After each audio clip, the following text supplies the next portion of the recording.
Okay, apparently we are live. I guess we'll find out in a minute if it ends up in the stream, but hey guys, how is everyone? I'm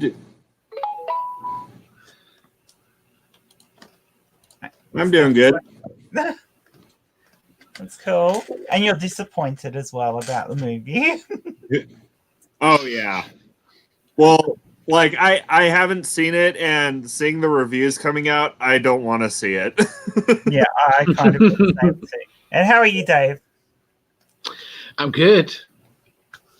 Half a dozen good. doctor's appointments today, trying to fit everything in. Awesome. Cool.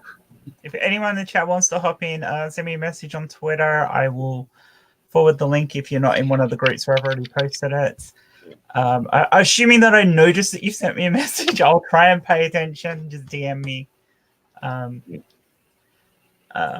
If I don't, type in the chat and say, "Oi, I DM'd you." Yeah. In case I don't notice it. You can slightly whisper back, "I was trying to ignore it." Yes. Yeah, I'll say that. If you're somebody I don't know, I might say, "Oh no." There's been an awful lot of people coming on and doing porn of late. Yeah. When they've been posted publicly. So Dave, now we're going to be doing this quiz. Yeah. Who are we going to get to be a quiz master? Because it can't be an Australian or a Brit. What quiz? What? Oh, well. You see, it was Math Pig, wasn't it? Laid down the thing that Poms were better than the Aussies. So I said, right, quiz. So we need a quiz master that knows something about England. Oh, you know what would really help? If they had a slight bias towards England. Oh, so you want Ring because his wife's... Yeah, my wife is British. Yeah. So Ring would be a perfect quiz master. I wouldn't have a problem with that. He could actually even host the quiz on his channel. It'd be good for Ring. Yeah. So what's the subject?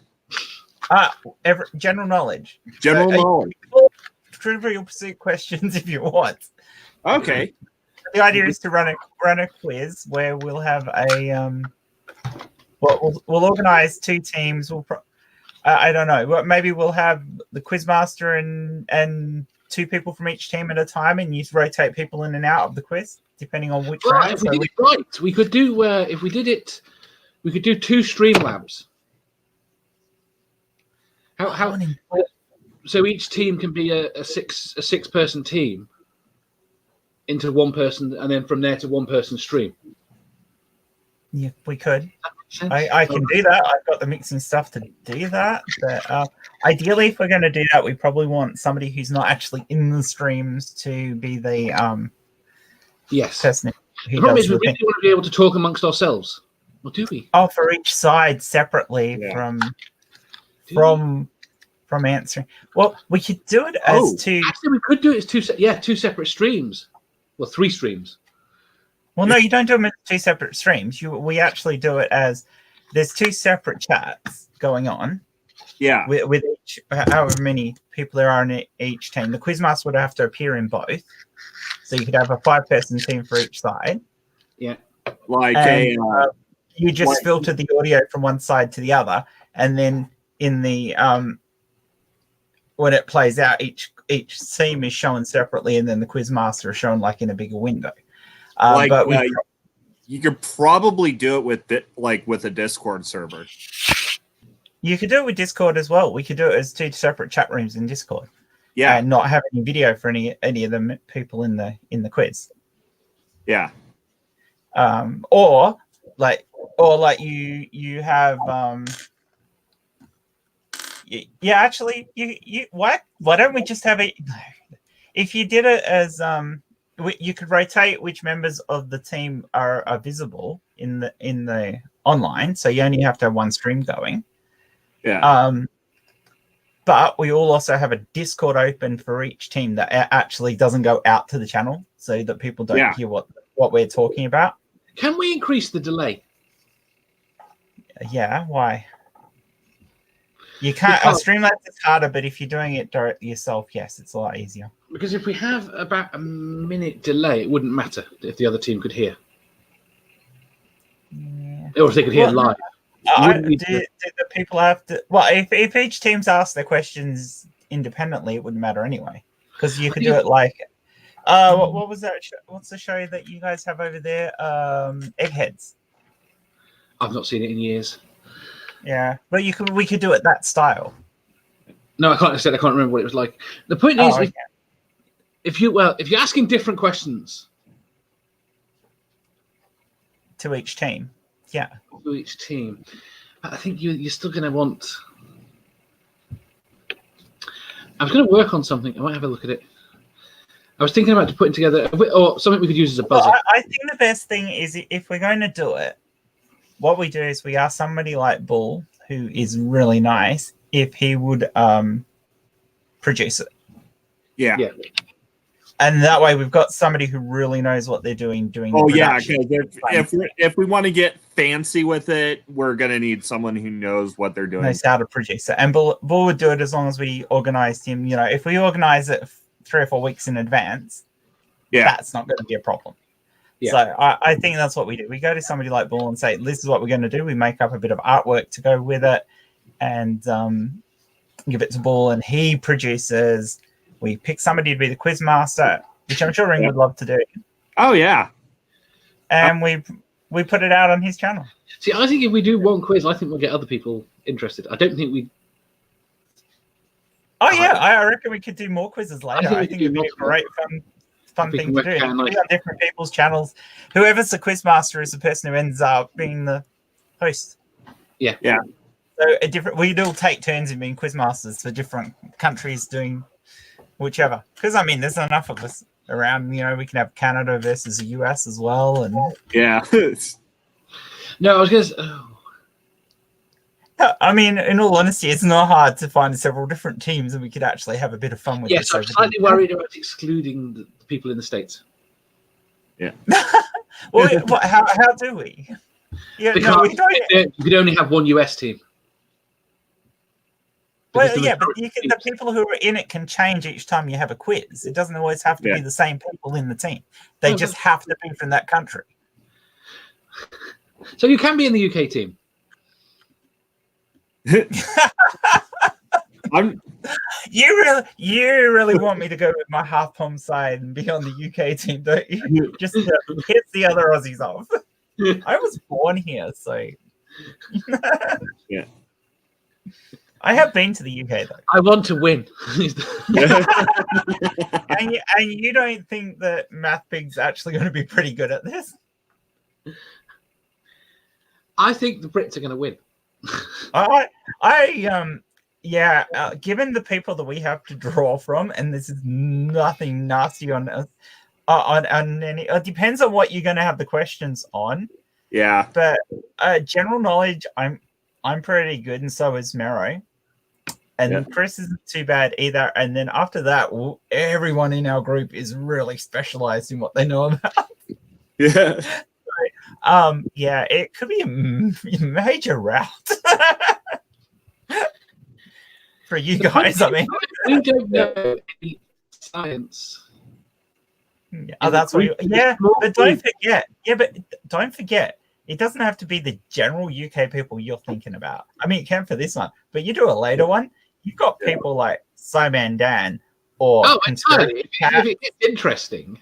There are people these people will jump in, and they're. You imagine how much a pain in the ass is going to be competing with the Americans in the long run. Yeah, because the teams that they will be able to feel. This is why I wondered whether or not with the states we should go with the states. Actually, in the United States, they have to be from a particular state. Yes, so or maybe like regions. Regions, like Northwest, New England, the South. I think we could split regions. Yes, that would make sense actually, and that would give us better teams. Yeah, it gives us a lot more teams too. So that might be fair. Though I think the unholy bitches should be just one team. Oh, but then no, because we need marrow. I mean, when Chris shouted me out and said, "Oh, Jen's our resident expert on all things science about bloody marsupials," I'm like, I was going to tweet, yeah, if you want to talk physics or maths or anything down that avenue of science, not when you're going to ask questions about fucking biology. I am not a biologist. I dabble in biology, but I'm a lot. I'm a lot more of a general zoology / ecology guy. I mean, I knew the answers to it, but I had to go and look up the dates and the name of the original, the common ancestor and stuff. Because there's no way I know that stuff off the top of my head. Yeah. So yeah. I was pretty impressed though when I was how long ago did the bit where I said how long ago it was that kangaroos actually evolved. I thought it was 25 million years, but I didn't want to say that and be wrong. I actually went and looked it up again. Oh, awesome! I did remember that one. But yeah, it's not my field. I mean, I have a basics. I have the general thing in biology that all of us got when we did. High school, but not beyond that. What worries me about going up? Here's the question: say it for instance, if we manage to get a gut sick, would she be on a Yank team or would she be on a UK team? Oh, I have to run away. He's going to school in the UK. I have to run away. I will catch you all later. Oh, no worries, Dave. We'll catch you later. Bye. I don't know. I think what we do is just for fun, just so people could do whatever they wanted or shift around between teams. Because if you don't always have to have the same teams, it just has to be people you either have to be from that country, have parents who are from that country, or be living in that country. Okay. So that way you could actually appear in multiple countries if you wanted to, just in case countries have problems finding people. Yeah, and then and you could, that way you do the same thing in the States for the States because people move around and that gives you a better chance of So if you've lived in that state in a particular location, or your parents were from that location. No, you have to be currently living there, be born there, or your parents were from there. Okay. So you kind of just lived there and moved away from it, unless you were born there or your parents were from there. Then in that case, I'm stuck in the Northwest team. Because you've never been anywhere else? Well, no, I have lived on the... Oh, we got a Damn It Jen shirt. Yeah! Yes! I love you, Jay. Oh, I have to. Oh. Have you looked it up? Have you? Yeah, it's brilliant. Is it? I got it. All right, where are we? Yeah. I love it. Love it. That's fucking awesome, and I'm gonna share it. Yeah. Okay. Yeah. And thank you, Raven. There we go, guys. Yeah. That's the Damn It Jen t-shirt. Thank you, Jay. Yeah, that is freaking awesome. I love it. That is I'm gonna have to buy one when I have the money. No, I love it, Jay. Yeah, I'm gonna have to get one for me. Yeah. But because Jen has no filter. Oh, that's yes. But yeah, so both my parents are from the Northwest. I was born in the Northwest. I currently live in the Northwest.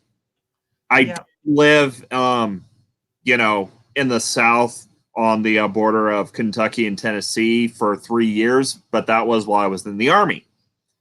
So Cool. So under those rules, I'd only be in the Northwest team. All right. Well, we could always add it to if you're married to somebody from the other country. Yeah. That way you could at least do UK as well. Yeah. Well, what we'd have to do is figure it out so we could make sure we could field enough teams until there were enough people interested, is basically it. Yeah. Even if that means people reappearing. How can you be on that team when you did that team? Yeah. Well. And then, though, I definitely think there should be an unholy bitches exception. That the unholy bitches can field their own team. Yeah. Yeah. Which just means that if Aussies have to compete against unholy bitches, or the US has to compete against unholy bitches, Yeah. They won't be appearing for their own countries. Yeah. So yeah, that would work. Yeah, we'll allow the unholy bitches to have theirs, but how are they going to field a whole team? Well, we could Well, like we extend it enough to any woman who produces content and can be bitchy enough is entitled to appear for them. Yeah.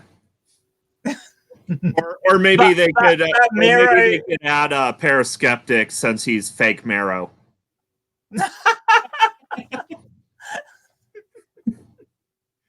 So that's 4 there.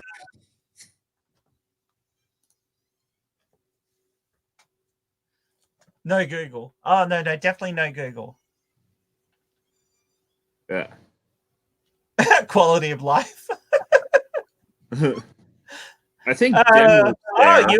you want to know what the top 3 countries are for quality of life? I actually was looking this up only a couple of weeks ago.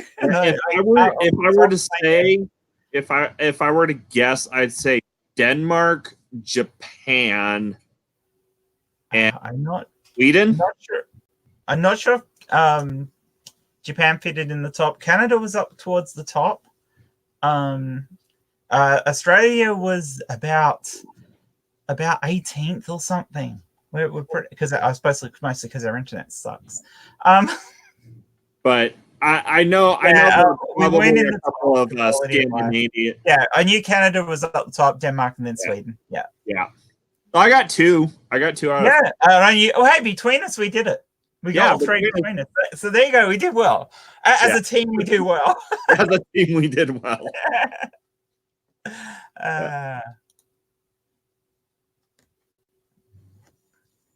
So hang on. So Alexa is okay. What does that mean, Raven? What does that mean?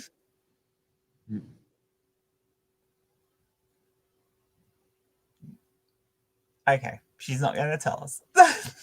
She's not paying enough attention to the chat. Did you want to join us, Sammy?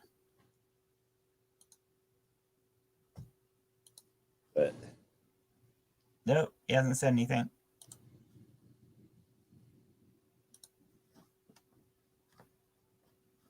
Nope, I don't know. Okay. Whoa!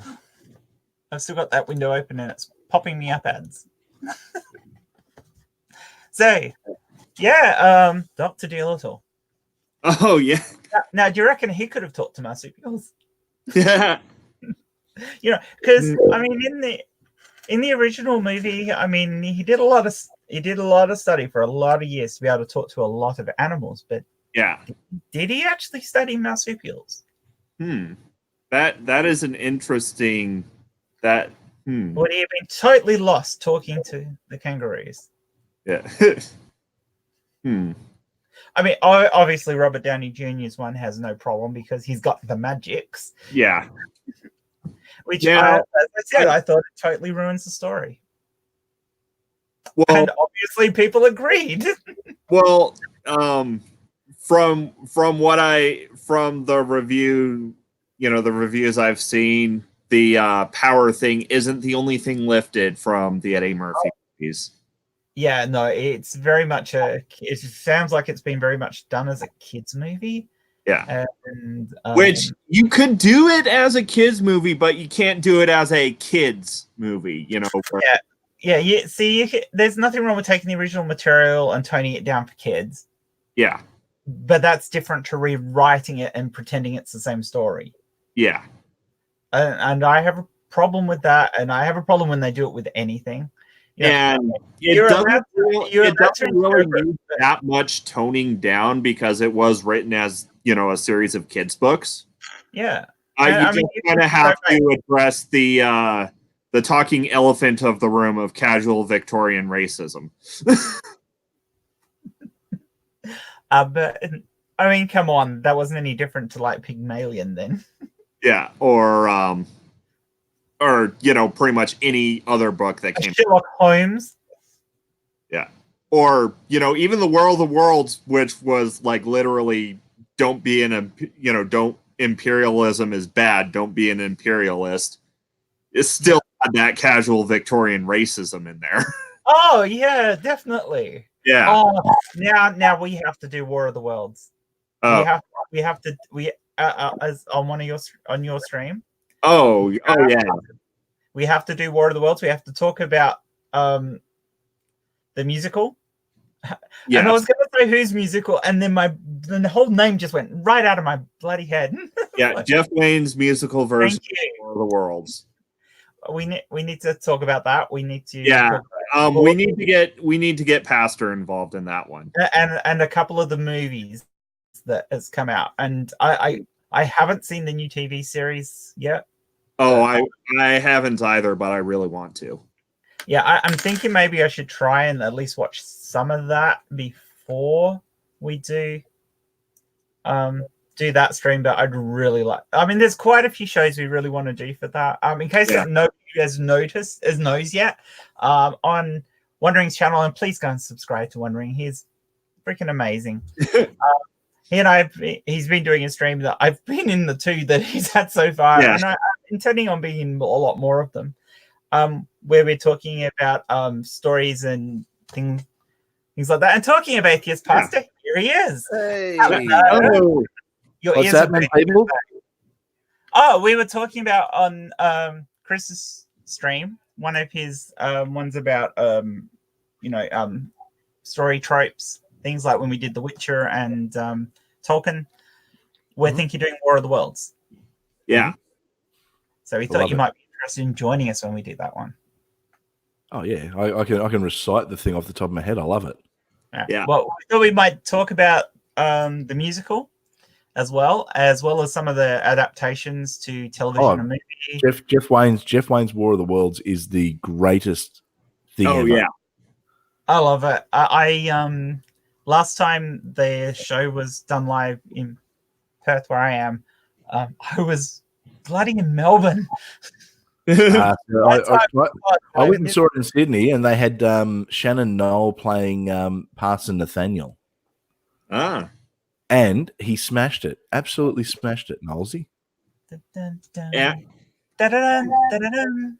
Well, so the way I found out that the BBC did their new mini series on the War of the Worlds, someone took the trailer that they had, that the BBC released, and set it to the eve of the war. Oh, awesome. And I was like, oh my gosh, they're doing mini series. The BBC's doing Jeff Wayne's, War of the World. If only. I did see the first episode of that, but how awesome is it? Why haven't they done a movie version of Jeff Wayne's music? Baffles me. I mean, they probably copyrighted too. Yeah, but come on, he'd make a fucking fortune out of it. So why would he care? Yeah, just for that start, where that no one would have believed in the last years of the 19th century. No one would have believed in the last years of the 19th century that human eyes were being watched from the timeless worlds. Okay, when we do the stream, you need to record that. We need to we need to grab a couple of pictures of the other people have drawn that we are free to use of images of the tripods and that. Yeah. And we'll make a nice little intro for it that's got that on it, and then we can come into the stream. Because I think that would be awesome. Works for me. But personally, I'd like to do it like around Halloween, because War of the Worlds and Halloween just like fits together perfectly in my mind. Because of Orson Welles. Yeah, kind of. It made everyone panic, which is so brilliant. It really is. Well, Yeah, actually, how dumb were people? I mean, it was advertised in the lead up, and I've actually heard the broadcast, and it's got the whole you're listening to, the whatever Globe Theatre presentation of the War in the World. Yeah, but people tuned in late and didn't realize. Well, the thing is, a lot of the reports of the panic was actually overdone. Yeah. I believe there was a couple of. Hang on. Are you saying that the media blew something out of proportion? Yeah, I think there was also a case. No. I shan't listen to these lies. I think there was also a case that some of the stations that replayed it actually cut out the intro. Cut out that. Oh, knowing what was going to happen, why wouldn't you? Yeah, I mean, that'd be great. So it was a case of they kind of engineered some of the panic because it was good advertising. Though technically that broadcast did end up sending me to the hospital. Technically. I don't know. You look a bit young for that broadcast. Well, okay. It was a recording of the broadcast that sent me to the So it was Halloween night, and I was working a night shift. We were covering, we were producing reports and such for the section of our division that was over helping with the Ebola in Liberia. And on the night shift, and we were allowed to listen to music as long as we had like one earbud out. So I figured it's Halloween. I'll listen to the Orson Welles broadcast of the War of the Worlds.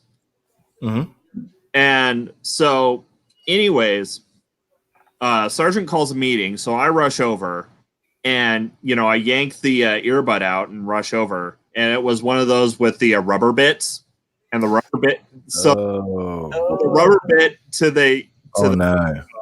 got stuck in my ear. And like tweezers or anything, and every place was closed because it was after 10 p.m. So I had to go to the emergency room for the rubber removed. That's very cool. Now there's a War of the Worlds story I never thought I'd hear. Yeah. Modern problems. Actually, there's if you look it up in the town of Woking in the UK, which is where they've got the tripod in the. I want to go see that sometime. Oh, same. Yeah, I've got to go. I just want to go and walk around Horsell Common as well. Just to go to Horsell Common. But have you actually read the original, like the actual original book? Yes. There is some beautiful 19th century racism in that. Oh yeah. We were talking about that before you came in. We were talking about casual Victorian racism. We were talking about the racism. Just picked up this. Yeah, I got that. Beautiful hardcover. Time machine. So see, maybe what we should actually do is do a H.G. Wells night, not a War of the Worlds. I don't know. I think a lot of H.G. Wells stuff could be their own stream. So maybe like do an H.G. month and a time machine. Yeah. I think we have to do it. War of the Worlds deserves it. Why are you talking H.G. Wells for Halloween? Surely you want to do Lovecraft. Call it Cthulhu. I actually have to read Lovecraft. I'm not as Lovecraft as I'd like to be. That being said, talking about casual racism right there. I love that in the background. He was messed up. Yeah, she didn't realize that the mic will pick her up. That's okay. She's actually waving at you now when there's no the camera's not there, but she started waving. I'm just like, wow. Hi. There's a reason she married me. Yeah. Good taste. Oh dear. Yeah. You can say hello. It's okay. You can come and say hello. There's only 9 people. Hi. Hello. So Lovecraft is a nutter. Yeah. he Nice pretty way much to put was, it. but I mean he was. No, by his he was own, an opium by his addict, own wasn't he? admission, he lacked the constitution for math. Yeah, and he was also an opium addict, wasn't he? Who wasn't back then? Well, that's true. That's true. Yeah. I mean, it was You go down the corner shop and get heroin. Yeah, but he was, terrified of anything new, and that included not white people. Not white people, yeah. Basically. All fun. Now, I'm going to have to run in a second because it's stupid o'clock here. I've got the rest of the wrestling to watch, and I've actually been battling. I had no voice today, so it's a miracle that I'm here and talking now. So, yeah. Incidentally, did you hear about the guest on the Daily Atheist on Wednesday? Who is that? The head of the American Atheists, or the Iowa American Atheists, who wants to encourage people to get out and vote. How do you think that conversation is going to go with me? Well, you still want people to go and vote. I'm thinking we're probably going to be slightly differently aligned. Yeah, but come on, you don't. Americans get very sensitive about this. No offense, but Americans I don't know. They might actually. They might make you might see more eye to eye with them because, like, America as a country tends to skew right of the rest of the world. Yeah, well, your right is far right and your left is far left. Yeah. There's no. Badger.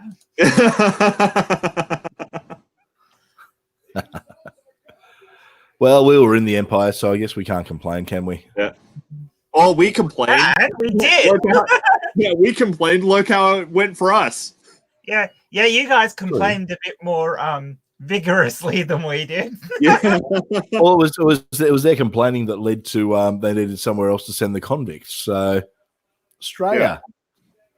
No American Revolution, no Australia. Yeah. Well, someone would have got here. Probably the French. Like that. From intellectual iconoclasm, American atheists and the ACA are just progressive. Actually, if I were to peg a country to colonize Australia, in a situation where the British could still keep dumping prisoners in America, I'd actually put my money on the Dutch. No, the French. The French arrived a few days after. La Perouse. Yeah, the Dutch got here in the 1600s. Got to WA and just it wasn't. Island. They took one look and said, "This is crap. We're not coming back." Yep, they went to WA, then they went to Tasmania. So they really bummed out twice. They didn't even go to the mainland. They just went to a little island off the coast that was fucking barren. What did they expect? Yeah, it was just like nothing to see here. But no, the French arrived. I think it was a week after the First Fleet. Yeah. And there was a bit of a concern. Okay, are we about to go to war? And the French just went, "Oh no, you guys were here first. See you later," and sailed off. And La Perouse was never seen again. So, is that the Boston tea? Is it, Badger? So, you gotta love how things are spun in American history. Where a protest that turned violent, where five people died, is called a massacre. But a violent riot that ended in millions of pounds worth of property being destroyed is called Tea Party. Go figure. Now, guys, I've got to run. Thanks, Chris. Thanks for dropping in. Come along tomorrow, Jen, especially for the I'm going to do the Religious Freedom Act, and get submissions. You're doing that stream tomorrow, are you? Yeah, because I want to get submissions from Australians. Well, it depends. What time are you doing that? I was going to do it at 9:30. Don't tell me I'm clashing. No, it's not clashing. It's just I'll be traveling tomorrow, and I'm not sure I'll be able to stream at that time. Oh, I can't do a stream without Jen. You can. You'll No. have others. Well, It's I fine. guess so. You might have to. So yeah, it's just not a great day, but that's fine. Well, we'll see you in the chat. You will. You'll catch me. Absolutely. I mean, I might be there. I might not be. It just depends how time works out. All good. All right, guys. Have fun. Bye. Yep. Sorry, I heard it. I'll catch you all later. Bye. Bye. Bye.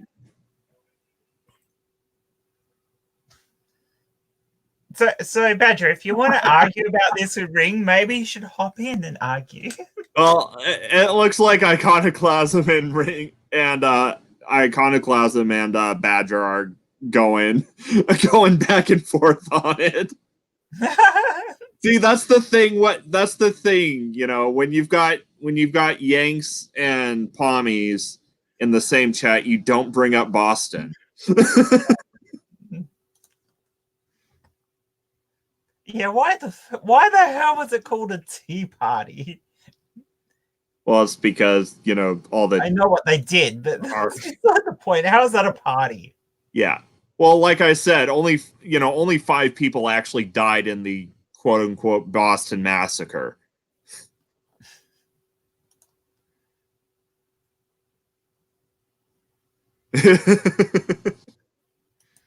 Yeah, just because badgers like their tea.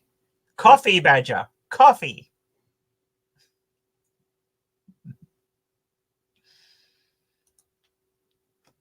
Yeah. I wonder if you would have grounds upon which to sue the English for the pollution in the. well, seeing as how it was, you know, Americans that dumped the tea into the harbor. That's it. Yeah.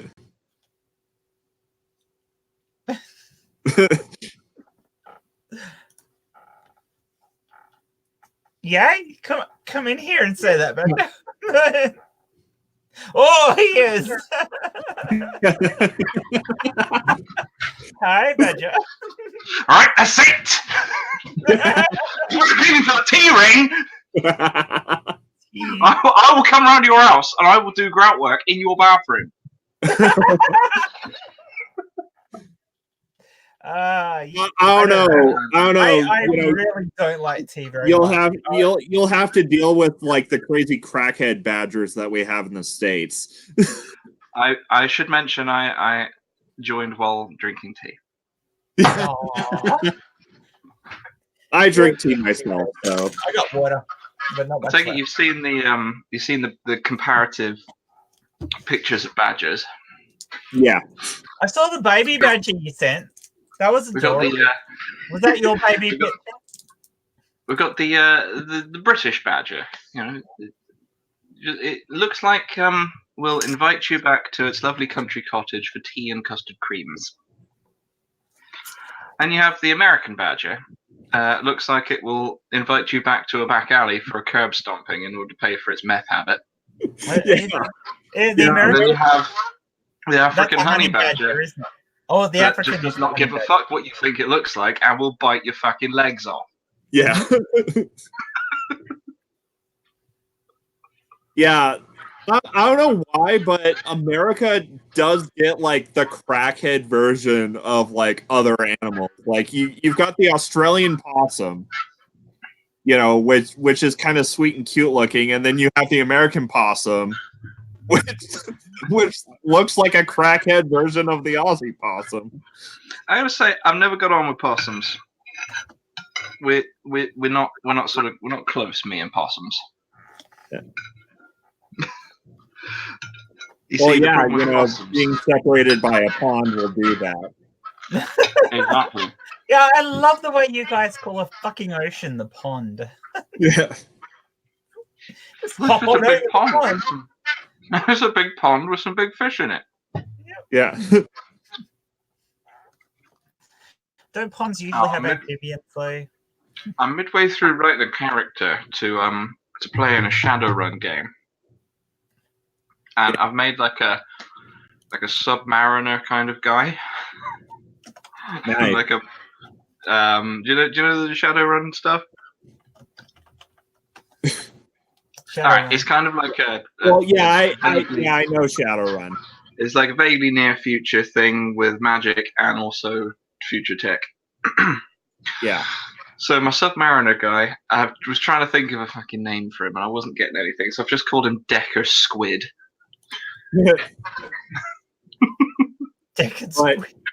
But yeah, Shadowrun is like if like William Golding and Tolkien had like a crazy messed up love child. Mm-hmm.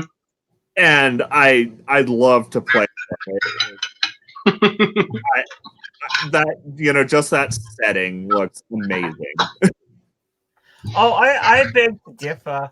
An American badger isn't really equivalent to a Tasmanian devil. Your fucking badgers are bigger. Yeah. The Tasmanian devil is about the same size as a cat. So to intellectual iconoclasm about the tea. There isn't just one best tea. Tea is a spectrum, and you can come into the spectrum at many different points. You can come into it at you can have your good but mass produced, and then you can have your specialist. So what you're saying, Badger, is you have to be very careful about what pronouns you give your tea. Yeah. Well, yes and no, because if with certain varieties of tea, yes, because if you get your Earl Grey mixed with your Lady Grey, you're going to have problems. So I looked it up, and I do like a good Earl Grey. The American Badger weighs on average between 6.3 and 7.2 kilograms. Yeah, a little bit heavier than a house cat. Yeah. Yeah, whereas Tassie Devil's about the same. Although I would guarantee you the Tassie Devil's more fucking violent. Yeah. See, we're a bit heavier than the average house cat. We badgers, British badgers, but also, right. So I will send you a video later on my channel about cats. I'm not a fan of cats. I like cats if they're indoors and they're all friendly and pouncy and they jump on you and you have cuddles. I don't like cats when they are outdoors poaching my fucking food. Oh yeah. Outdoor cats are a scourge to the environment. Oh.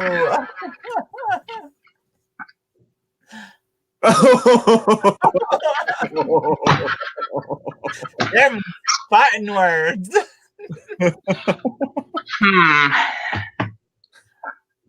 I'm gonna need to step back from the microphone. Excuse me. Boston tea water. Salt to the tea.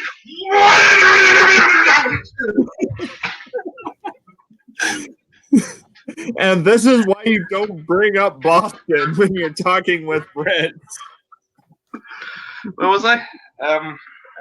Devils are not adorable with their attitude, Raven. They are vicious little shits. They're adorable if you're looking at them from safely across the pond. Yeah. Well, they're fine in a zoo where they're behind a cage. Well, I mean, I've been to feeding time with the devils, and the keepers who go in wear fucking leather gloves like you would when you do falconry. But like, didn't you describe like pretty much all life in Australia? When you said they're just little shits. Quick question for you: where is the cassowary bird? Queensland mostly. That's Queensland. Okay. Yeah, they tend to. I was watching a fucking video of that thing. I was watching a fucking video of that thing. I was like, Jesus Christ!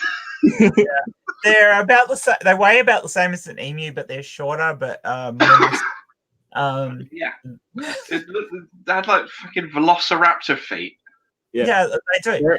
They're herbivores, but they are. I'm not talking about opportunity. and they I'm will not eat talking it, about.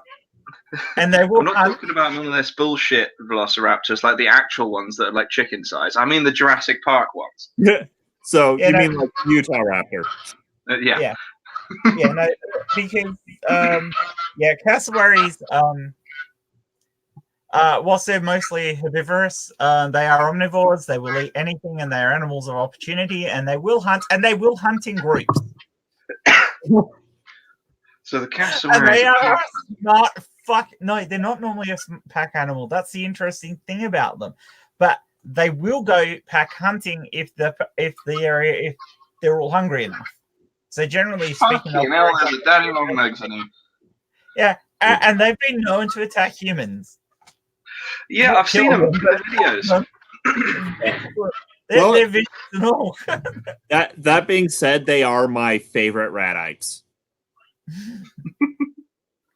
They are Radites being the group of birds that constitute ostriches, emus, cassowaries, and rheas. Yeah, which are America. What's that bird called? Which one? The one I'm thinking of. Oh, that's fucking helpful. Oh, hang on. Are you all not in my head? No, we're not. Hang on. I'm just trying to think what the bird's called. That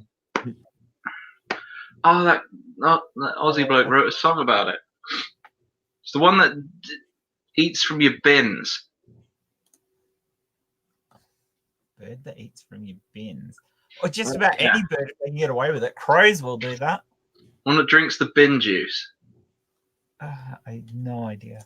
Fucks up your barbecues. Oh, seagulls will do that. Yeah, but it's not seagull. Hang on, let me look at it. Magpies.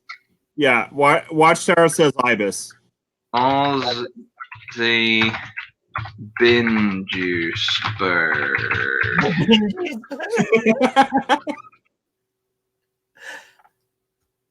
Ibis, that's it. Yeah. Watchtower beat you to it. Watchtower said ibis. Oh wow, you and Iconoclasm actually agree on something. Yes, those damned ibis.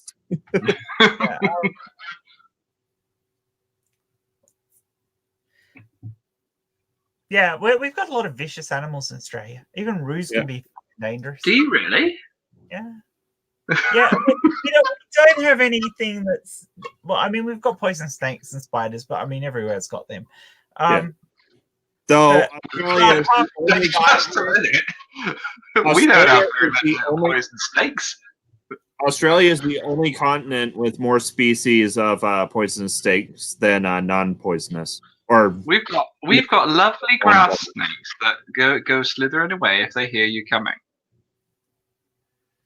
Yeah.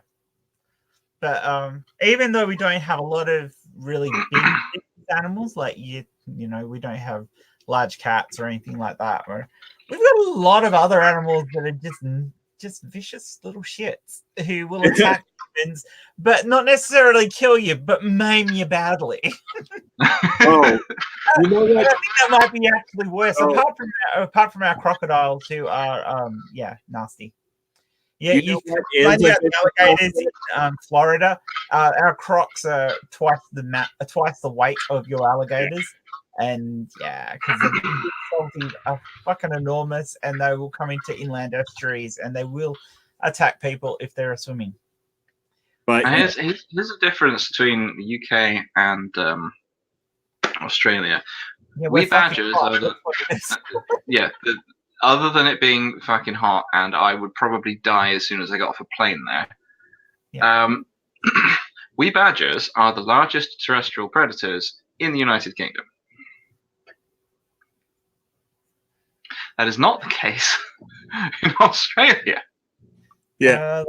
Well, the largest predator. The largest predator is probably the cassowary by mass. But it's not really a predator. It's more of a bird of opportunity. So, dingoes would probably be it for us. Let's see. What is the most dangerous? I'm just trying to see what the most dangerous animal is in the UK. I don't think this list is actually sorted in order. Oh no, the croc would be our largest predator. What the fuck am I talking about? Yeah, but the croc isn't really terrestrial. Yeah, it's more aquatic. So yeah, I mean they come on the land, but it's more aquatic. But as far as terrestrial goes, it'd be the most dangerous to humans. The most dangerous animal within Australia for two humans. No, I'm arguing with my one. I'm arguing with my Google search. Yeah. It's probably the cow.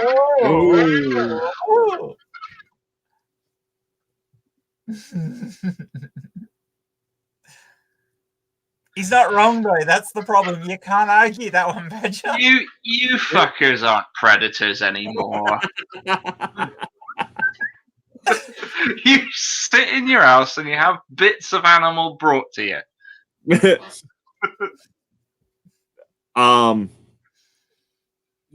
In America, it's obvious. It's either the Kodiak or the grizzly bear or the polar bear. Oh, of course, yeah. But if you're talking about continental America, North America. But if you're just talking the USA, then grizzly bear or Kodiak, depending on whether or not you count Alaska. Yeah, would bears attack more humans than cougars, though? I think actually, it's pretty easy to scare off a cougar if you see it coming. So that you can't scare off a bear if you see it coming. They are kind of ambush predators, aren't they? Yeah. But, you don't scare off a bear. A bear scares you off. If you see them coming, they've already failed. Yeah, if you see them coming, you are obviously very close to their penis.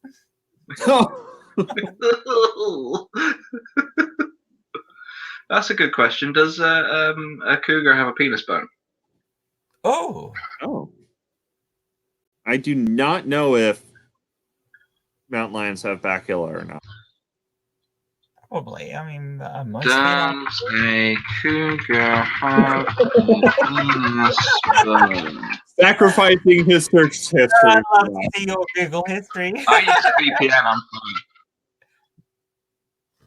No, I don't want to know why don't humans have one. Yeah. Oh, it thinks I mean that kind of. Never mind. It thinks I mean that kind of cougar. Yeah.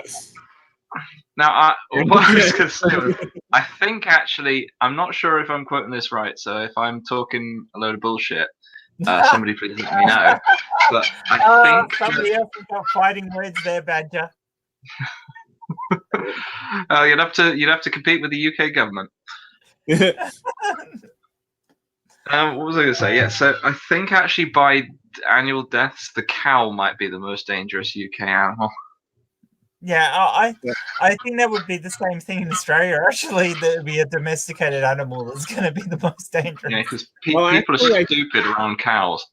Now that I think about it, the buffalo. Most dangerous predator to not predator. The dangerous animal would be in the U.S. would be coyotes. Oh, coyotes! Yeah, that makes sense. Yeah. The most dangerous animal, the buffalo, maybe. Probably. I'd say the most dangerous. Yeah, I would imagine. I haven't looked up the statistics for this. I tried to, but I couldn't find shit. But I think the most dangerous to humans animal in the UK is probably the cow, because people are stupid. Yeah. They tend to forget that cows are very large and very heavy. And will charge you if you fucking annoy them. Not just if you're annoying them, just if they're excited to see you or think you have food for them. And also cows don't stop or make corners very well. Yeah. And as I very nearly discovered when I was out walking with my mother. I can definitely see like white-tailed deer because they're just so numerous and a lot of them give a shit about people anymore. When I was a little badger, I was out walking with my mother and we were walking through a field and cows saw us and went, "Oh, food!" Came charging at us down this field. It was down a hill towards us. I'm there going, "Oh, cows!" And Mum was like, "Oh shit!" And picks me up and throws me into the hedge. Climbs in as well, and we hear the cows just kind of go into the hedge. No. Oh, that was rambling. Yeah. That was a bit spiky, that hedge. You got that big fur coat, that'll protect you.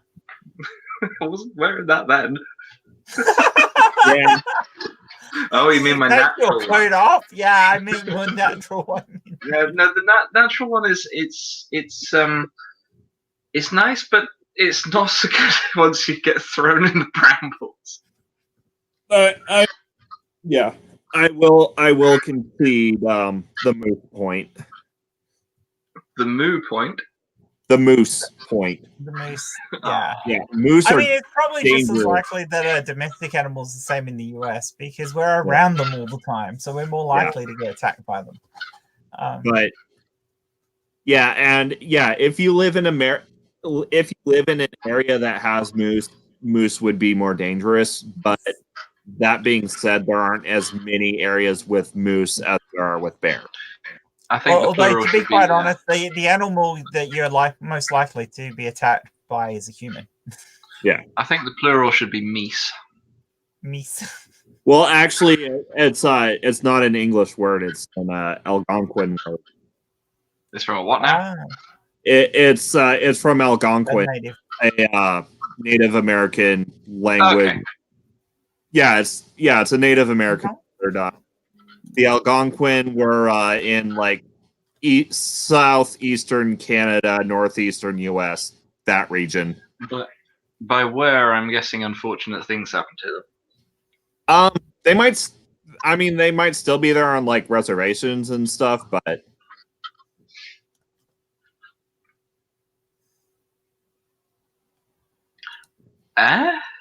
Oh. Alaska and Maine mostly. Is that for moose, is it? Yeah, probably. But actually, in Montana, we do get some moose. Why are you doing us iconoclasm? While we're here, Mr. Ring, I got a bone to pick with you and the rest of America. Well, hopefully it's not your bacula. I like it's with you and the rest of America. Yeah, hopefully it's not the bacula that you want to pick. Oh! No, that'd be uncomfortable. So, do badgers your have a bacula? pronunciation is silly. If you wanted me to say Arkansas, you should not have spelled it Arkansas. Yeah, you broke up a bit there, Badger. You were so skippy, it sounded like you were speaking Welsh. I don't speak Welsh. But if you wanted me to pronounce it Arkansas, you should not have spelt it Arkansas. Yeah. Once again, I think that's probably a Native American word. Yeah, well, they shouldn't have spelt it wrong. Yeah. They should have known how English spelling worked. Yeah.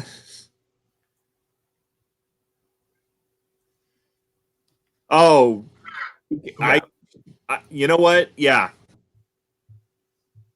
Yeah, definitely. There are like, especially when you get out west, there are a bunch of like, there's kind of a trend where you have really boring named towns, and you have like nigh unpronounceable towns because they get their names from Native American languages.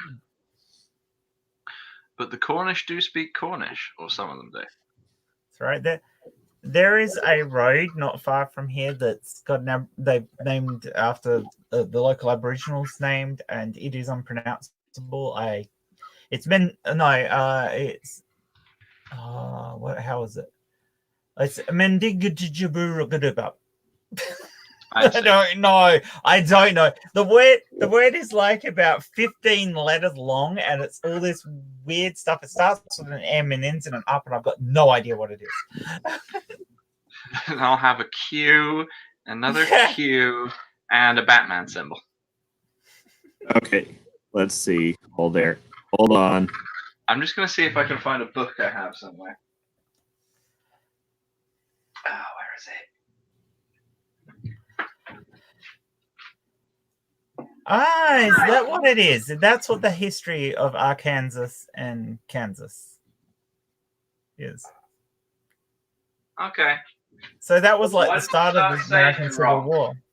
Yeah. How did you not know that, Ring? It's your country. That's going to come back and bite me on the bum one day, isn't it?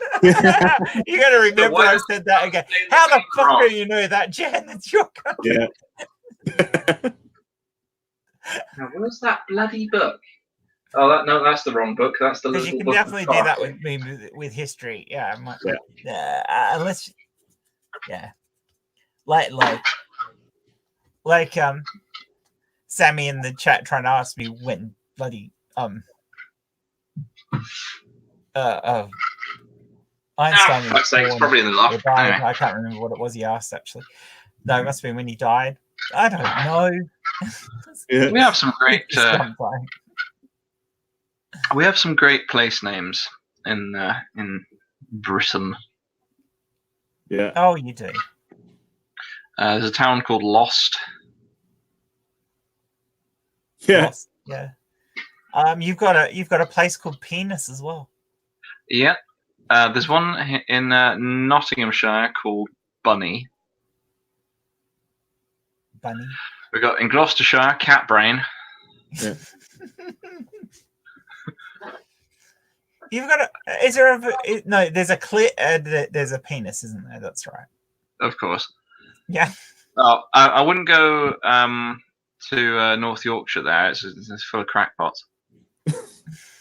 There's a town called Crackpot. Crackpot. Yeah. Also, it's pretty dull in Norfolk because you'll end up in Great Snoring. Yeah.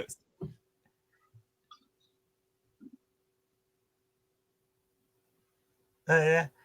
And they've done all the typical things like the most southerly point in the UK is actually called Southern Point. Well, there's Land's End. Yeah, Land's End, that's right. We've got Land's End and Southern Point. Oh, it is a nice one. We got Piddle Trentide in Dorset. Yes. Pity Me. That's just what the town's called. Yeah. But yes. Oh, there's a town called Crapstone.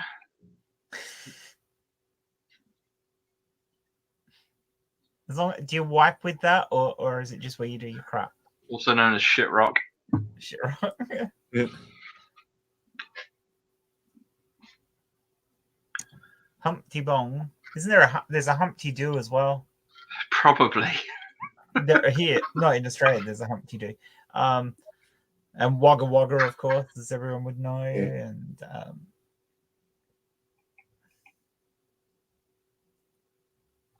But I've lost the chat. Where's the chat gone?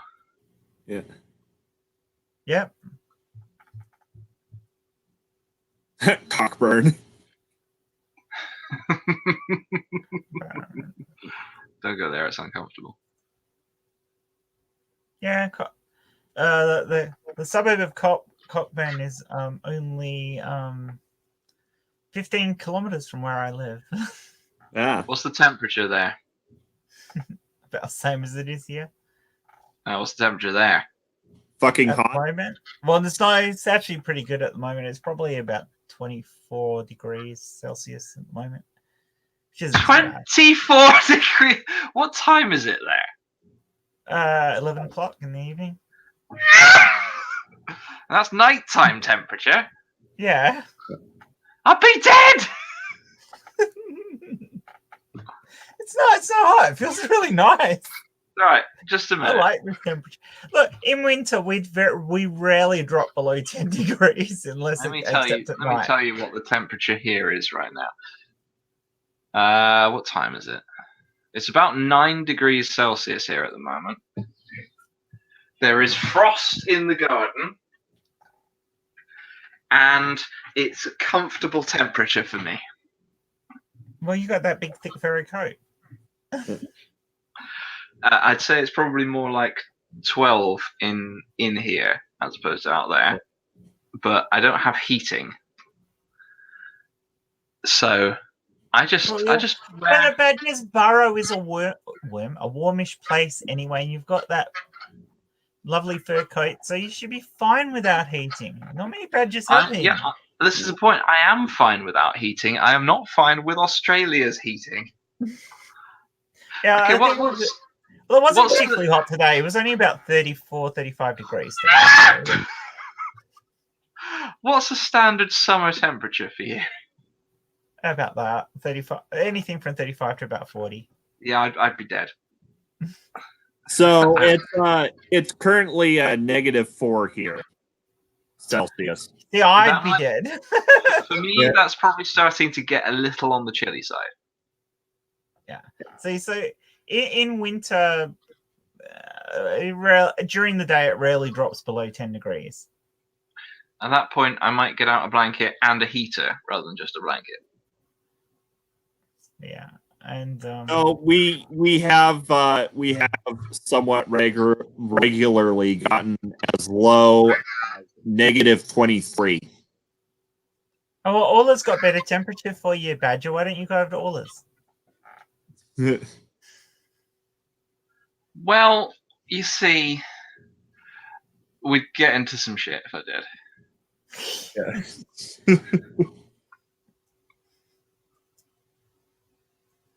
Interspecies stuff is a bit...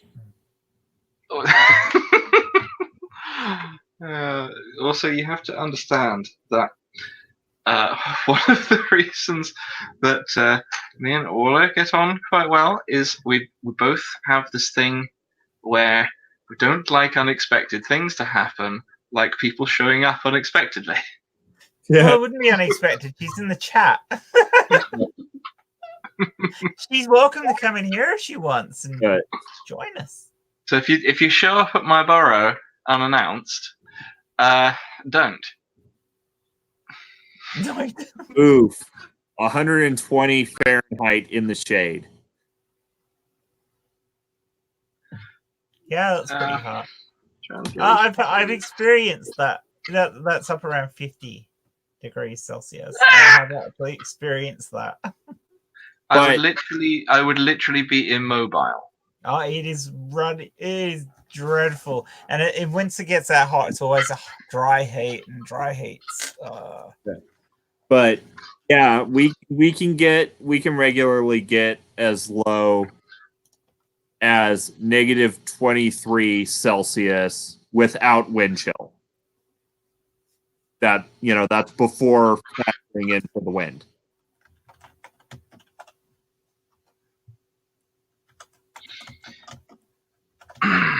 Yeah, you see the problem with that kind of bullshit. Is, if you have it at about 50 degrees C, I start to become non-functional above like 25. Once it's if it's what would be a nighttime temperature for that time of year and location? And nighttime temperature here, So wherever it was 50 degrees. If the daytime was 50, yeah, you'd probably still be up over 30 in the night. Yeah, you see, I can't. I am like completely unable to sleep if it's above 25 degrees. Yeah. The hottest temperature I had at night, I think, has been about 32, and that was after a 42-degree day. So it only dropped down 10 degrees. Yeah, if it's 20, it's getting too hot for me. If it's 25, I'm just there in the shower with the shower on cold, just all day. So basically, what we're saying is that climate change is going to take over from the government. Yeah. Yeah, climate change is going to be a problem for me. Although not necessarily, because he might evolve. Fortunately for me, we have this thing here called the jet stream, which is what makes parts of the United Kingdom more temperate than things at the same latitude in the rest of Europe. Yeah. So what could happen if climate change goes the way it is the jet stream stops and gets either diverted or just stops happening altogether, at which point suddenly the temperature will drop again. Well, yeah, actually, that's the reason why we had those polar vortexes, is because the jet stream got weak enough that the Arctic air was actually able to come down into the U.S. and we got like areas where it was colder than Mars. To answer Ola's question, no, I have a fan that I use for sleeping. We have air conditioners in this house, one in the lounge room, and one of the bedrooms has an air conditioner in it, but they were already in the house. And I think you've got a couple of fans now. Hang on. And what are you up to now? 360 something. You could have all of them in the room with fanning you. Yeah. And I can get naked. Yeah. Sounds like a party.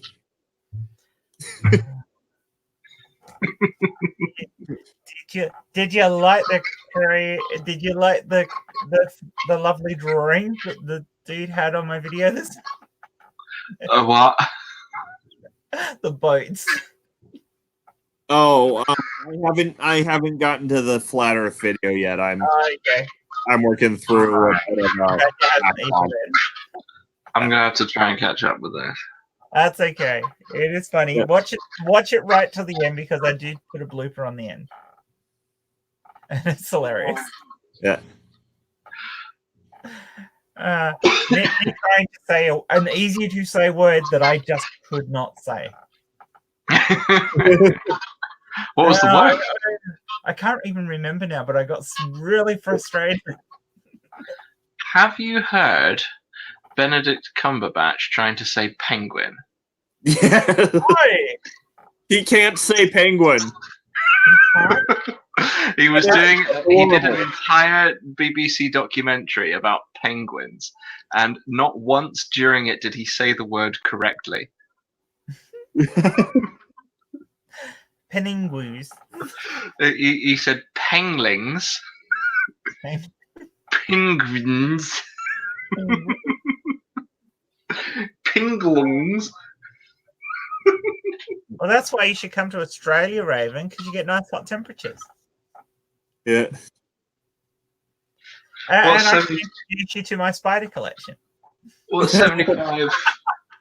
What's 75 Fahrenheit in a sensible temperature measurement? Off the top of my head, that Hold on, I've got a Fahrenheit to Celsius converter up. no, it'd be closer to 23.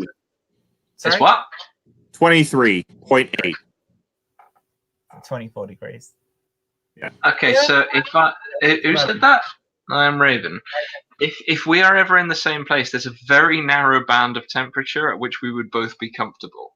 It's like a 3-degree band of temperature where our comfortable temperatures overlap. Yeah, it's probably cooled down a bit than what I said before. It's probably actually quite nice for you right now. It's 20 degrees at the moment, actually. There you go. It's cooled down a bit more. That's on the upper end of my comfortable temperature, but I can handle that. There you go. 20 here. So yeah, it's not too bad. Notice like how I don't have to have a fan on. Yeah. It's why I film most of my stuff at night and prefer to have streams when it's my night because it's bloody hot this time of year. Otherwise, it's fine. Yeah. Well, yeah, you may not mind, but your computer surely will. Sorry? You may not mind, but your computer surely will. Oh, during the day when it's hot. Yeah. Yeah. That's on all the time. I rarely turn this one off, so. Oh, my fan broke. Mine didn't.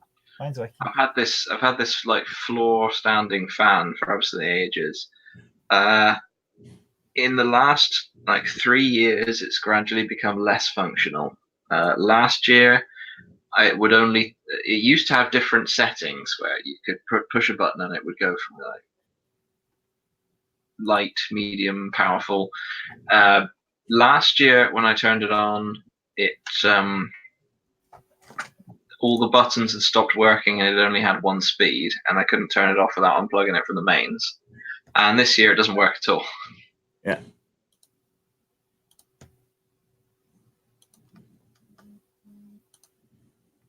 Also, now that we have you here on camera, Badger. So me and Jen have been kind of doing like media discussion, like streams on my channel. Okay. You've seen at least one of them, haven't you, Badger? Possibly. What was it about? Well, we did Witcher, and then we did Tolkien. Oh, I saw that was happening, and I looked at it and then passed out in my chair. Yeah. We were hoping we'd have somebody join us for Tolkien, and then no one did. Like, yeah. I saw it. I saw it and went, oh, maybe I'll join. Well, we're hoping to do H.G. Wells. Probably a couple of these different stories rather than just H.G. Wells on his own. So, like, we were talking about doing Star Wars sometime. Yep. Okay. And Lovecraft. If you could make sure that I'm there for the Star Wars one, that'd be great. We're probably going to split Star Wars up into doing each of the trilogies. So, and we'll do them in the order they came out, not the order that you meant to watch them in. Yeah, if you are doing a Star Wars, hang on. Yeah. I've just realised that the sentence is not coherent at all in my head. It was just if you're Star Wars doing words. If you're splitting up Star Wars into different things, I reckon you should probably do an expanded universe one as well. Oh yeah, that's a good idea.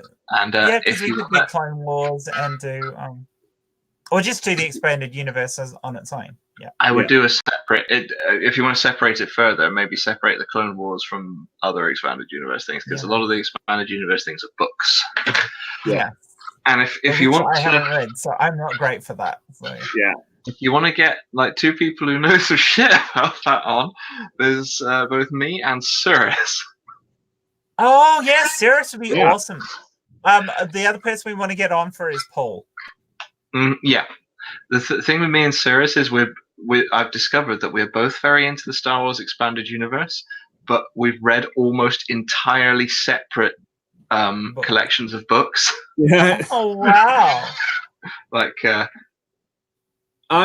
Cirrus is very well read in kind of the like way old Republic and the Sith Wars and all that kind of stuff, and I've done a lot of the stuff around shortly before and around the Clone Wars. Yeah. I'm tangentially familiar with the expanded universe. I never really got like into the books because I have this weird thing where I've got to read everything in order and I couldn't figure out where to start. I can make some recommendations for you if you like. Yeah. I've got to finish watching the movies first. Oh, I've just realised that I broke my my webcam some time ago. I've been sitting here frozen for the last hour. Yes. So you're not getting a blowjob? Yeah. No comment. Will you please like end the process so I can start it again? It's like it almost looks like you're like an impressionist painting. Yeah. The contemplative badger. Yes. There we go. I'm moving again. There we go. What was I saying? Oh yeah, I was gonna make some recommendations, wasn't I? Yes. I don't need that. I need. Just give me a sec. This is what you need. Yeah, it's a shared screen if you want, Badger. Yeah. Oh. Yeah. Can you actually read that? Yeah. That is the Star Wars Republic Commando series. Yeah. Ah. But yeah, personally, I think maybe we should just like turn May into Star Wars month because May the 4th. Oh that yeah, was- we could do it all through May. Yeah. Yeah. That sounds like a plan, actually. I also recommend the Legacy of the Force series and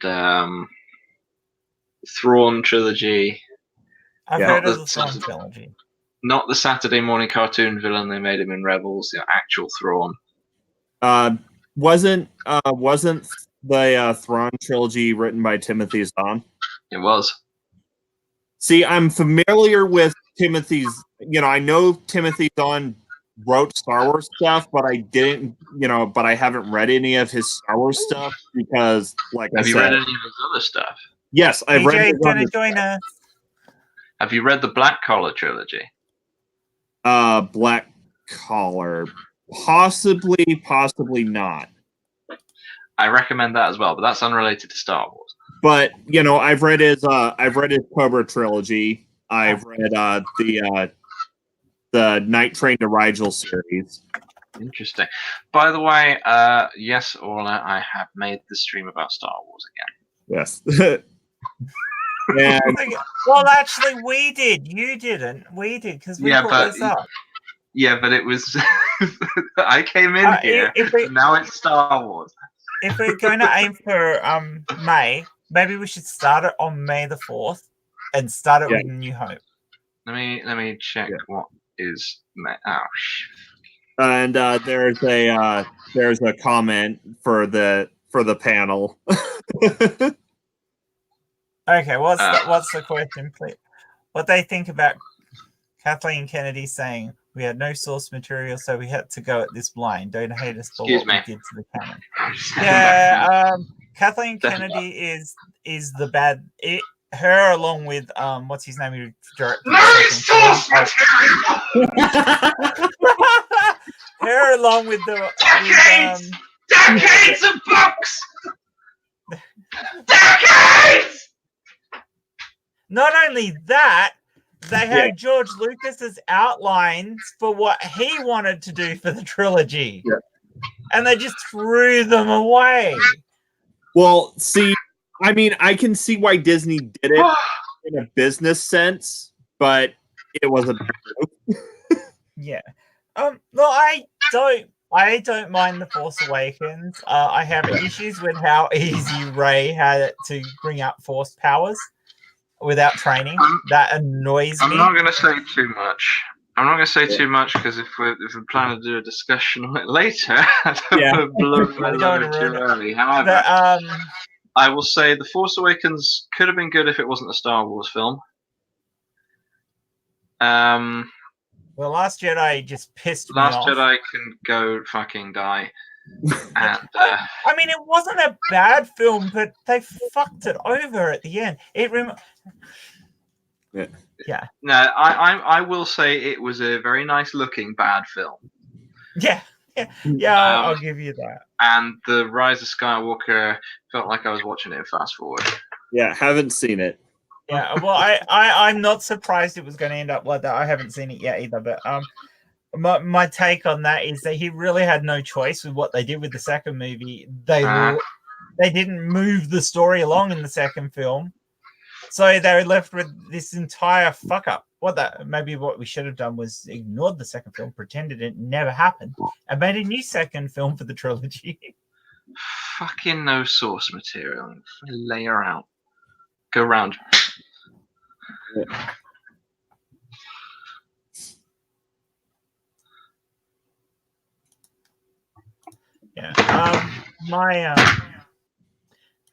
Kathleen Kennedy she was a worse choice to be for that job.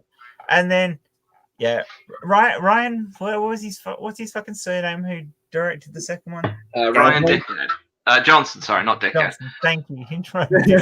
Yeah, I mean, why? I mean, not that J.J. Abrams was brilliant or anything, but why didn't he just do all three? Yeah. At least it would have been coherent across the stories. Instead of unwriting what was written in the first movie, even if it wasn't the best shit, it's or at least get Favreau, because he's demonstrated that he knows what themes make a property work. He also understands the fan culture for properties. Here's a fucking issue I have with those films. Why is, when Luke's got his Jedi robes on, why is the fucking outer cloak sewn to the inner cloak at the shoulders? That's a minor issue. Come on. It's a fucking minor issue. How are you supposed to take it off? Well, he has help. Help. He's got the fucking fish lady. Yeah. And he's got cows that do green milk and seem to enjoy being milked. All right. So what did you think of the Mandalorian? I love the Mandalorian. Yeah. Right. The Mandalorian is the only thing that is keeping Star Wars alive at this point. Yeah. And it's pretty good. It gets some stuff about Mandalorians wrong, but it's pretty good. I'm not too upset about them changing some of the things for Mandalorians anyway to fit that in. I mean, some of the stuff about Mandalorians you only really know from the books anyway. I am very upset about it. And movie canon very rarely totally follows books anyway. Movie canon tends to be its own thing. Upset about it. Yes, I know you are, but yeah. Never mind. I have the English to Mandalore dictionary on my desk here. Or what I'm kind of upset is that we'll never get a proper Jungle Book movie. What about the Jungle Book movie?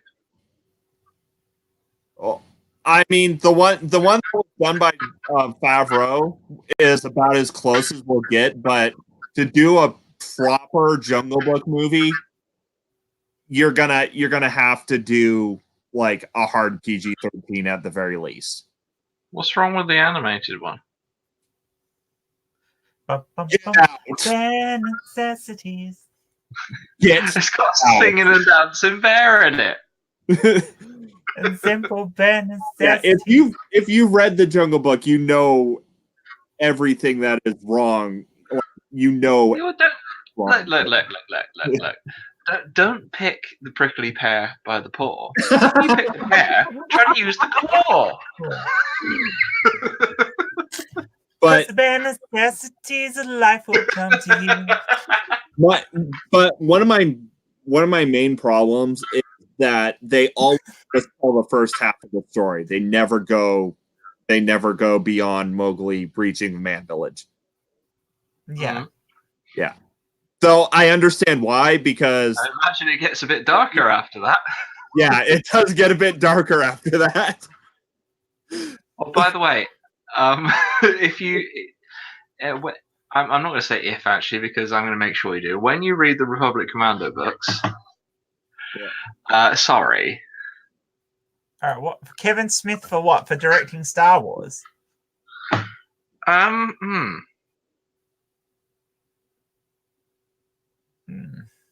Interesting. But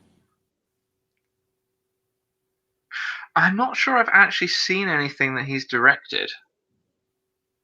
I've seen Dogma, and that's about it. Yeah, I'm about the same.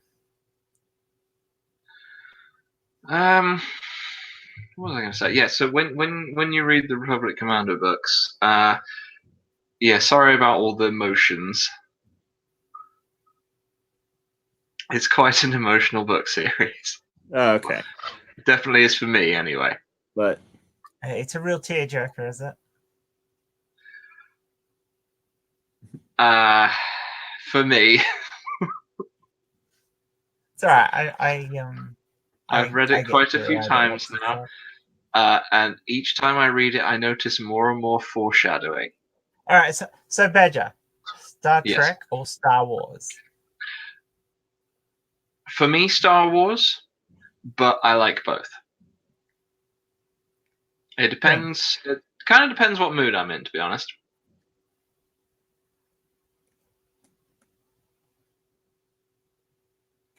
Ring. But I'll have to say it depends on what mood I'm in, and it depends on which series of Trek. See, I would agree with both of you there because they are very different genres. I mean, they are. Star Wars is the hero's journey, whereas Star Trek is very much your classic sci-fi. Yeah. I want a bloody list.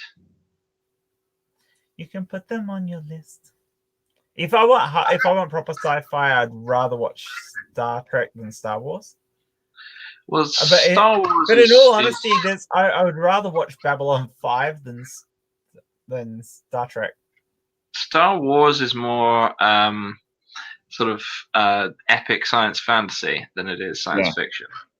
Yeah, it is. It is. It's not science. It's not proper science fiction.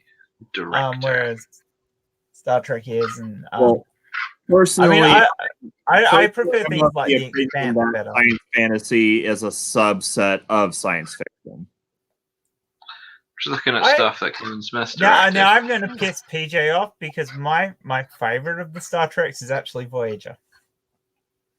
What's wrong with Voyager? I said it's my favorite. No, I mean, why would that piss anyone off? Oh, because PJ just said hers is next gen.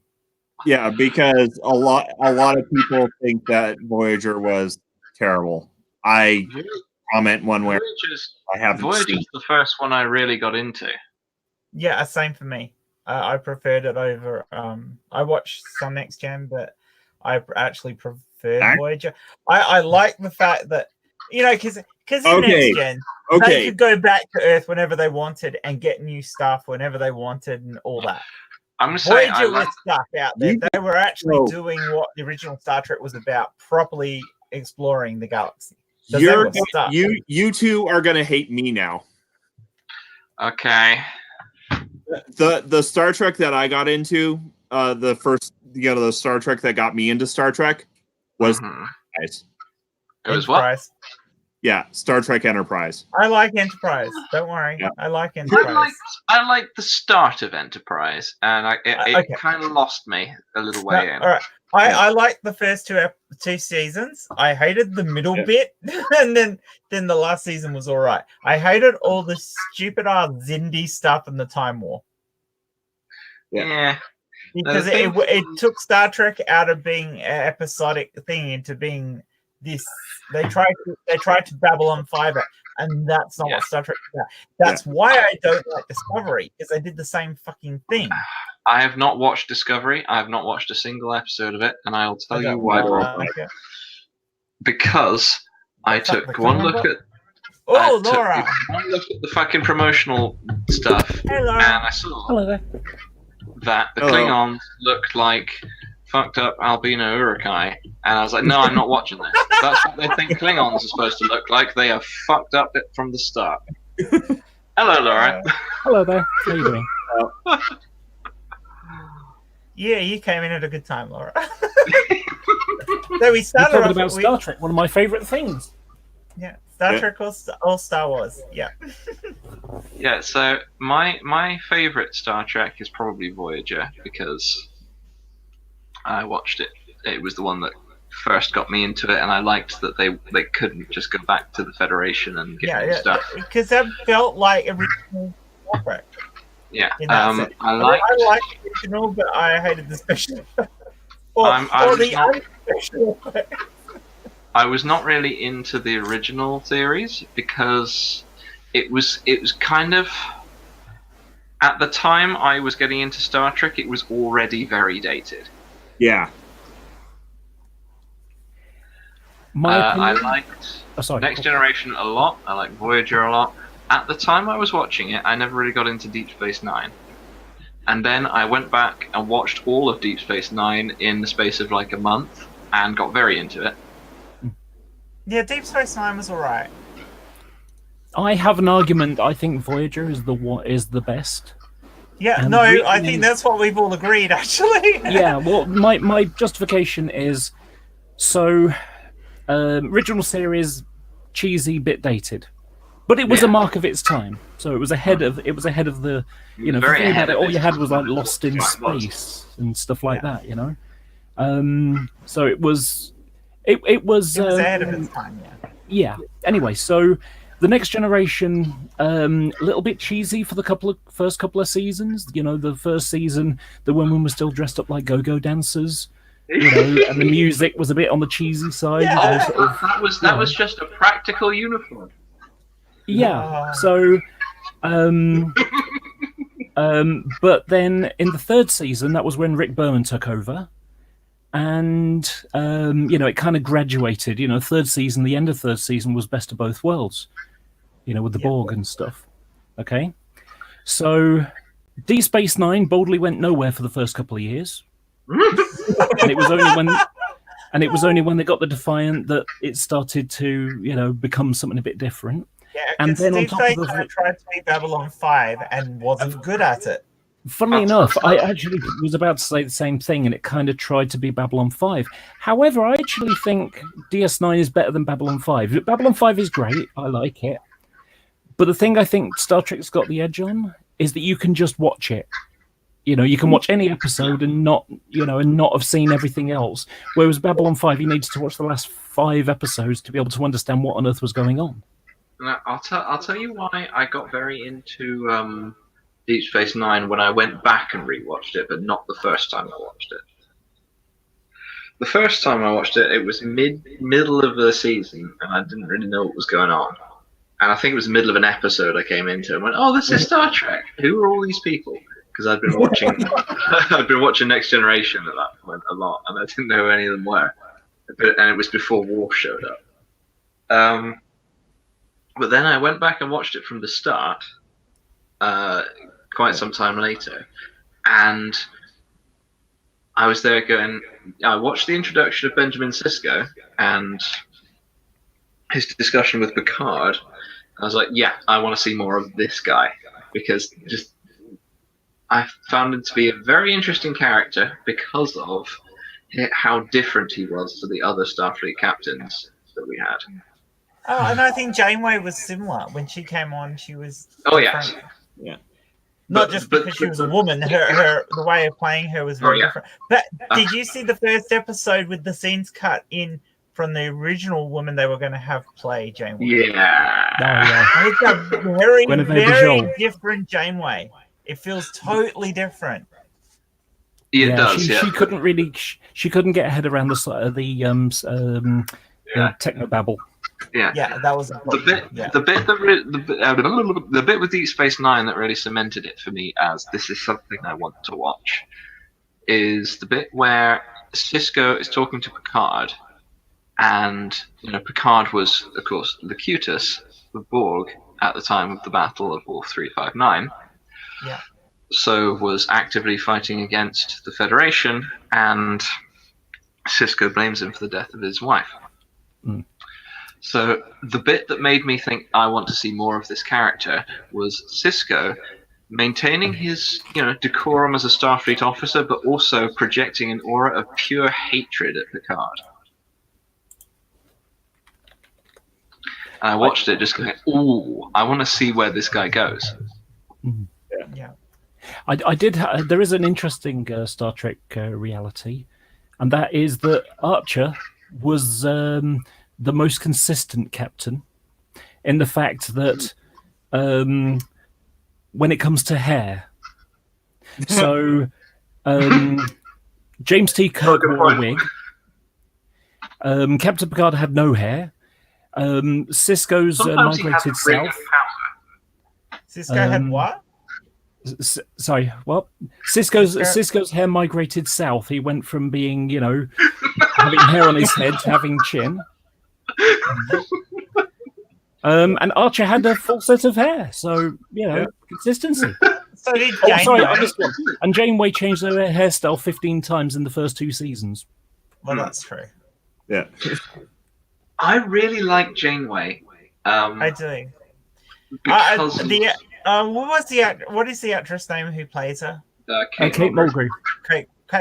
The thing with Kate's portrayal of her is she managed to play her as a tough captain who was, she was obviously the really good captain, but she could also be the mother figure for the crew, and she did it incredibly well, balancing those two aspects of the personality for a character. Very much so, yes. And she also didn't have the chain of command system to fall back on. She was the top, she was the president, shall we say. Yeah. And everything was her fault if it went wrong. You get Janeway and you get nothing. Yeah. You'll have Janeway and like it! I mean, there was the episode, I can't remember what it's called, was it The Void, something like that? And it was where she was feeling really responsible for trapping everybody in the Delta Quadrant, and she hadn't been seen for weeks. Yeah. Do you remember that episode of Voyager? Yes, I remember it. Good, right. Do you remember that episode where there are those that alien species aboard the ship that are invisible to the crew apart from 7 of 9? Oh yeah, I watched that recently. And they are doing the science experiments on everyone. Yes, Scientific Method is the name of the episode. That's the one. Yeah. That episode is one of my favorites because you get to see Janeway when she is pushed to sort of the edge of, her tolerance and her ability to maintain calm and all that, and how she acts under that level of pressure. And she just goes, right. All right, you got to get off my we're singing ship. Janeway's praises here, but who's your favourite Voyager character? My favourite Voyager character. Problem is that it's a cookie cutter system so many they've of got them, anyway. I'm going to say 7 of 9. Oh, I have nicknames for all the Voyager cast. Captain Gainweight, 2 Blocks, Chocolatey, Baloina Torrid, Tom Parasite, Neelix, Kneelicks, Neelix, Cuss, and 10 out of 10. Which one's 10 out of 10? 7 of 9. I mean, come on, they had to have beamed her into that outfit every day. They put her in there purely for the sex appeal in the show. Yes. Yeah. But I'm going to say that 7 of 9 is probably my favourite character for the I like 7 of 9. I love the Doctor, though.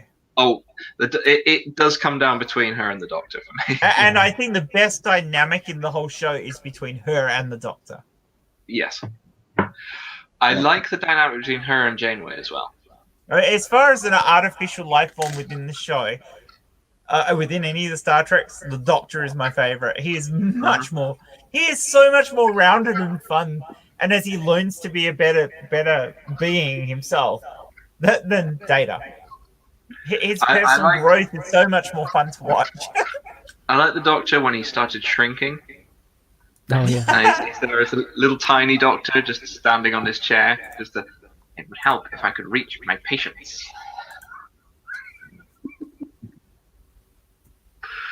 What was it I was going to say? Yeah, 7 of 9. I very much like how she approaches problems and how she speaks to the other characters. Like when Naomi Wildman starts walking around. Oh yeah, Wildman. And she finds her in the I think it's in the cargo bay with the regeneration chambers in there. She finds her and goes, Naomi Wildman, 7th unit of Ensign Samantha Wildman. Yeah. The funny thing with 7 and 9 though is she ends up being more Vulcan than the Vulcan. Well, that's the thing. I mean, if you look, there's a standard cookie cutter crew. Cookie crew cutter thing. So you've got sort of the ladies' man. So Kirk, Bashir, Riker, and Tom Paris? You've got the straight man. So you've got Spock, Tuvok, but also 7 of 9 late as well. It would be Data, wouldn't it? Odo, yeah, Data as well. Odo, yeah. And Dodo. yeah. But I mean, Odo has emotions though. Whilst he plays the straight man, he's not. You don't he's have not to a not Vulcan have type emotions character. to be the straight man. No, that's true. It's just most of the straight men in Star Trek don't have emotions. I suppose it would be the Or- character alignment thing. Odo is lawful good. I mean, the other one is you've got the person who's torn between two sides. Oh, so yeah. Worf, Klingon or Starfleet, Klingon, 7 of 9 is like that as well. Is she Borg or is she human? Of course, B'Elanna is the same. Like that as well. Is he human or is he Vulcan? Yeah. Yep. B'Elanna's like that too. Yep. Klingon but doesn't like it. Major Kira. Kira, yep. Is she a terrorist or is she a part of the system now? There's that duality in so many of their characters. Like, what's his name? Garrick. I love Garrick. Garrick is my favorite character. Garrick's one of the best characters. Me too. Ever. Actually, I agree with you, Badger. He's one of the best characters in all of the Star Trek. Mm. I He think has a very particular way of drawing in breath just before he starts to speak that I think that the actor playing him did very specifically for that character, but also I think it's part of his mode of speaking, which is, so tell me, Doctor. I think my favourite one, but with him, is he lies all the time because Obsidian Order passed, all that kind of stuff. And the Doctor Bashir explains about the boy who cried wolf. That's my least favorite character. And at the end of it, he says, "Are you sure that's the message, Doctor?" And he says, "Of course. What else could it be? That you should never tell the same lie twice." Yep. One of my favorite interactions involving Dr. Bashir. I thought I know what you're saying. He's a bit funny, but I enjoyed him meeting Data. Mm. Yeah, that was a bridging episode. Mm. That was Jen. Oh, so if we're going to talk about weird ways they did in Star Trek, what about the Deep Space Nine Trouble with Tribbles? Oh, that was fun. That was enjoyable. I liked it. I love the whole thing with the Klingons. They're not Klingons. Yes, they are. What happened? We don't talk about it. And then, of course, we see what happened in Enterprise. Yeah, what happened, Budget? Yeah, Budget. But yeah, I mean, which is at least they explained it as canon, which was really cool. So that is kind of weird, seeing as how Enterprise actually takes place before the original series. Yeah, but they wouldn't explain it in Enterprise why it happens. I was really disappointed with Enterprise, not because I thought it was a bad series or anything, but it was that financial decision to can it 4 seasons in. Yeah, and the thing that the bean counters forgot is that Star Trek is a phenomena, and that if they'd have just pushed on with it, it may not have made the money and get the attention in the Nielsen ratings, which was the reason why they canned it, because it wasn't doing so well, because there was a whole glut of sci-fi stuff on at the time, so it just wasn't doing as well. And so if they'd have left it for the because effectively they suddenly had to wrap it up at the end of a season when they didn't really have a plan for it, and they do it. Oh, it's just a hologram. I mean, it's basically up there with J.R. Ewing or Bobby Ewing being alive or whatever it is, and it was a dream. Mm. So that disappointed me. But the thing is, like I say, it's a phenomena that people have been watching Star Trek forever, and they will continue to watch it. There is nowhere on the world at this moment that Star Trek isn't on somewhere. Yeah, exactly. On the TV. So they could have made money out of it in the long run, even if it wasn't making the big bucks in the short term. And it was, I mean, they got it back on track in the last season. So I was really interested in the Andorians. Oh yeah, yeah, yeah, we could have learned so much more about them. yeah. I really liked the episodes with the Andorians and Enterprise. And it's got that guy in it. I can't remember the actor's name, who plays like a character in every iteration of Star Trek. Not all of them. He was General or whatever he called. He was the Andorian guy who Archer has like a duel with, and he was also in Deep Space Nine. He was Weyoon, yeah, and Brunt. And Brunt. He was Brunt. Was Yeah. Yeah. I did not realize he was Brunt. Yeah. Yeah, liquidated Brunt. It's amazing how the teeth makes someone sound differently. This is the sound of mind blown. Yeah, Brunt is hilarious. He just turns up. He's just Brunt. FCA. And everybody's like, ah! but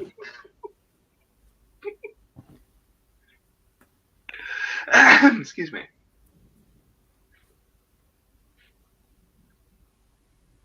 Yep. Oh, Sorry, okay. we just derailed ourselves with that. yeah, This ring just sitting there like I don't know what fucking to do. yeah. Do you know what's funny? I have all the. I've been having a clean up in the new year. You know, excuse the ambulance going by, and sat on my wall unit on the top. I had the entire Voyager seasons on videotape. And it's like, yeah, I'm running out of space for DVDs now, so I need to, make room. And so I'm going to put them on eBay or something for 20 quid or something. It's like really depressing. Right. You know what TV series lasted longer than it should have, even though it was like only 4 seasons? What's that? Heroes. Oh, I never got around to watching all of it. and then they tried to restart Heroes, and it just didn't work. Yeah, I watched that one episode of it and went, nah. I couldn't get into it. Yeah, the first 2 seasons were pretty good, but then it was like, oh, you wrote yourselves into a rut and you can't do anything different. Yeah. Why? Yeah. Why is The this still first going? two were brilliant. Yeah. Equally, I liked Lost. At the start, it was great, and then it kind of Could not get into Lost at all. Okay. What was the I forgot what I was going to say. There was one show that I really wish would have happened. It only got 1 season, and again, there was a glut of sci-fi stuff, so it wasn't really making the That's numbers. what I think it is, God. And it was Space Above and Beyond. It's not what I thought it was. That was really good. Yeah, I remember that. So, you know what I think- wish had gotten more seasons? Constantine. Was that? Oh, Constantine, yes, please. Yeah. Cool. I have not got around to watching that. That's something Yeah, that's on my... because the thing is, Constantine was made by NBC, and they always cancel their good shows, way too early, and then keep their mediocre ones running forever. Yeah. I was thinking you were going to bring up Firefly, but everyone brings up Firefly. Yeah. But no, yeah. Oh, I love Firefly, yeah. Yeah, me and the wife watched Constantine on Amazon Prime. Yeah, I could see that, Orla. and yeah, it's a great series. It's a great season, and it ends. Unfortunately, it ends on a cliffhanger, and then they just, canceled it. But that happens all the time. Yeah. I mean, the number of shows where they've done that is just it really frustrates me. You think if you're going to cancel it, throw enough money for one more episode to try and at least give it a rounding off to the show. Yeah. Yeah. Though I'm not sure how they could have done that with Constantine. All right, I have a question for Uh, on. Stupid dog. On something. What am I talking? I think I've frozen again. No, we can hear you. No, No, I mean, The video. yeah, you've turned into a painting again. oh well, I look good as a painting. Yeah. So I think yeah, I put something up on Twitter earlier. There was, you know, that thing that's been going around for the last couple of days. What is your most controversial opinion about this topic? Yeah. What's the topic? The topics vary, but it's a thing. Your most controversial opinion about whatever. The one that I replied to was about most controversial cartoon opinion. All right, yeah. And mine was that the new remake of She-Ra is pretty good. Oh, actually, I agree with you. I've watched a few episodes of it, and it's actually not bad. I don't have an opinion because I haven't seen it, so I can't opine one way or the other. Having said that, I watched a few episodes, and then there was other things I'd much rather watch than She-Ra. Here's the thing for me. I feel a little hypocritical about it because I spend a lot of time complaining about the state of Disney Star Wars. Yeah.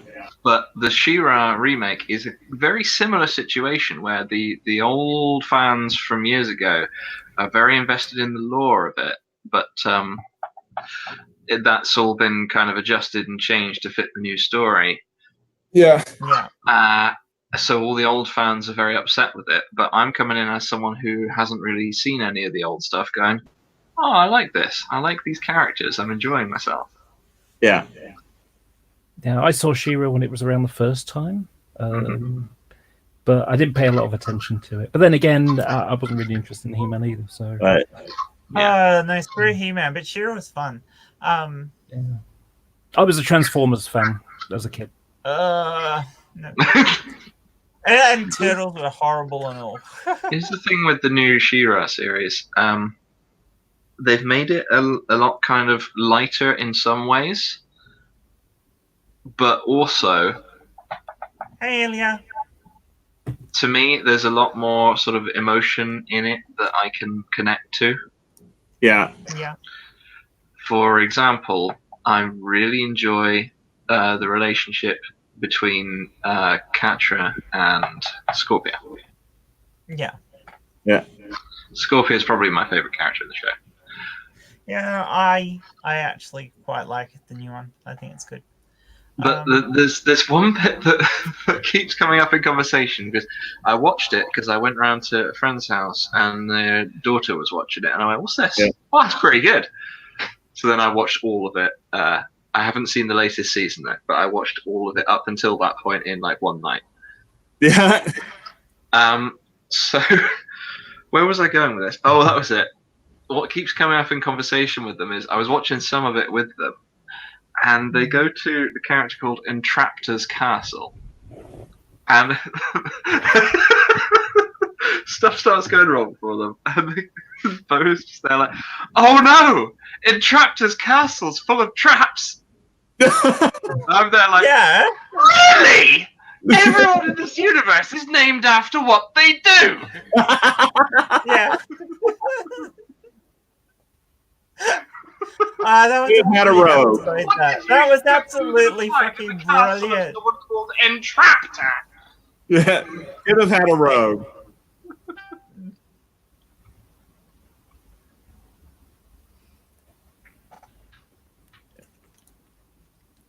Yeah, I don't know. No, when I was young, my favorite cartoon I think was Danger Mouse. Oh, I love Danger Mouse. Yeah, original Danger Mouse. Yeah, I've got original Danger Mouse on my DVD collection.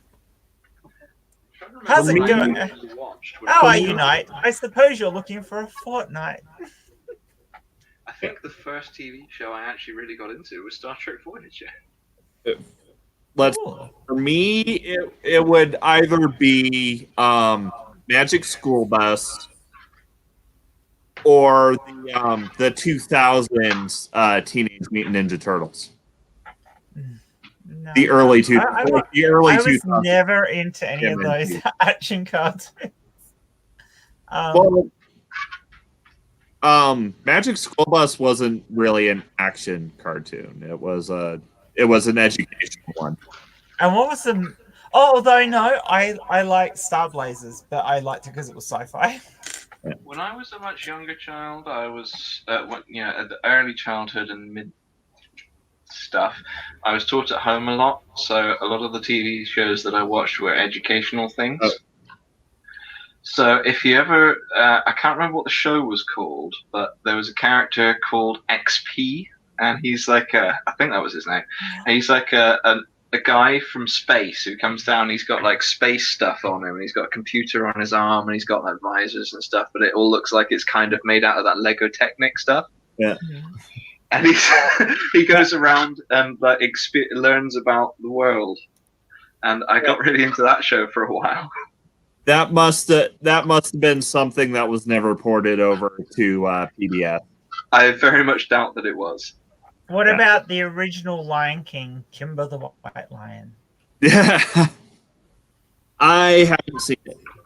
You've never seen Kimber? Oh, No. I saw it once. Kimber is amazing. I loved Kimber as a kid. Kimber and Danger Mouse were my two favorite cartoons. I mean, I was more of a teenager when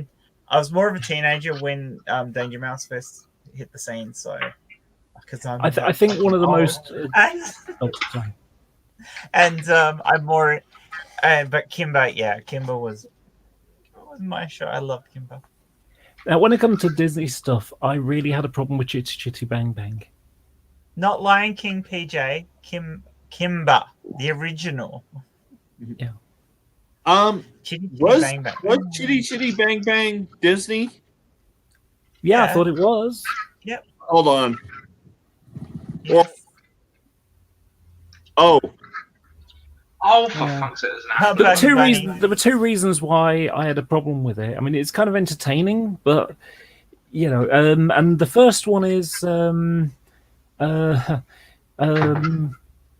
the child catcher scared the shit out of me. Oh yeah, yeah, makes sense.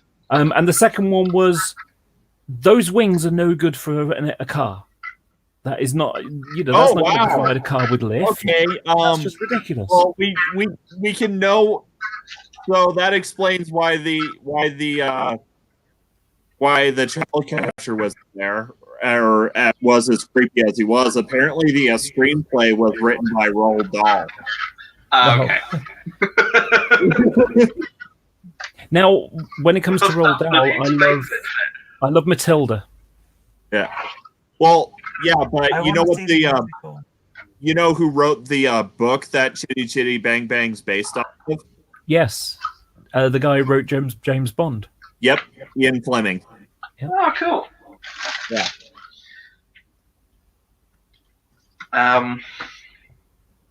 But yeah, I really did. I really loved Matilda because, other than the psychic powers, I really related to the character because I was a smart kid. Yeah. Well, sorry. Well, not psychic powers. What do you call it? Love, she can. Telekinesis. Telekinesis. Thank you. which is, technically a psychic power. It falls under the umbrella of psychic powers. Yeah. But no, she was smarter than everyone else, and when I was that age, I kind of was as well. I reckon that Matilda should be part of the X-Men universe. Yeah.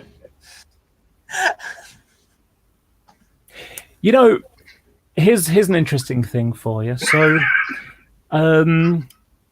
back in the 80s, actually, it was apparently produced by Warfield Productions and Dramatic Features. So let's produced by any kind of big studio that's still around. But as for Matilda, I actually hadn't seen it until like the year before last. Wow. Because I grew up in one of those sheltered Christian homes. Oh dear. Yeah. You can't be having that witch in your house. Yep. Yeah, Matilda was too witchcrafty. Yeah, that makes sense. I was allowed to watch Aladdin. Yeah, but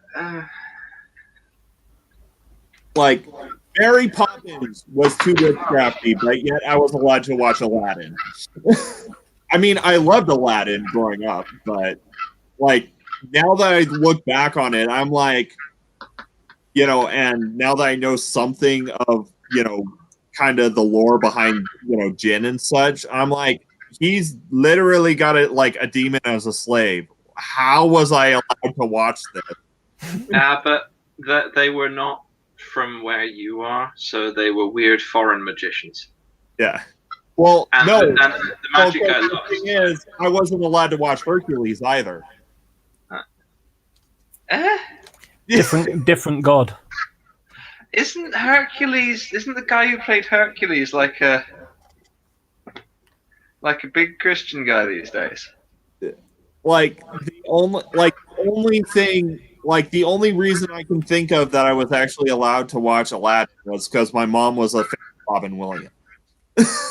Yeah, okay.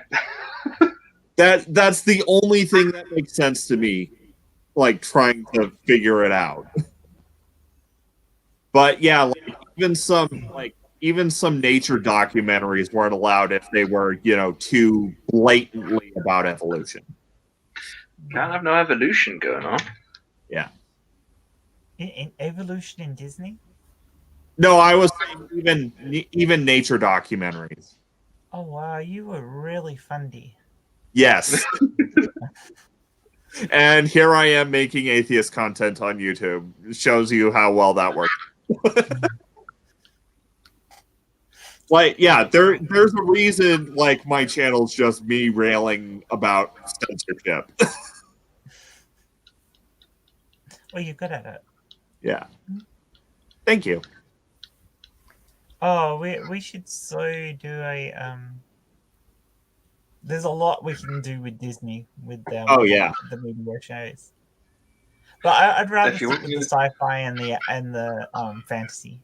Yeah. If you want me to tell you about Disney Star Wars, it'll be a short discussion. Actually, no, it'll be a short discussion or a long rant. Yeah, it'll be a short discussion or demonetized. Oh, you want to monetize these? Oh, maybe don't get me to talk about Disney Star Wars. But we'll invite you to all the Star Wars streams, except for the one about the last trilogy. Yeah. Oh no, I want to. I've got stuff to say. That's the idea, Badger. That's the idea. Right, what we got here? Let's see. I've got 4 pages of notes that I took while I was watching The Rise of Skywalker. And funnily enough, so far, all of our media discussion streams on my channel have been clean, which is odd considering it's just me and Jen. I thought you were going to say it's odd considering Jen was in. Yeah. I can swear in Mandalorian if you like.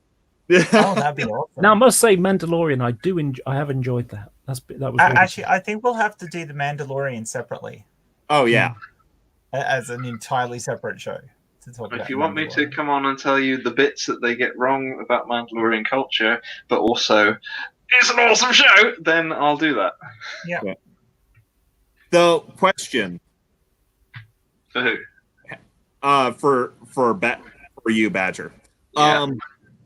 So the Mandalorian takes place after Return of the Jedi. So is it possible that the stuff that they get wrong is something that had is cultural stuff that had changed over the course, Nah, this book's set after Return of the Jedi with Mandalorians in them. Okay, fair enough.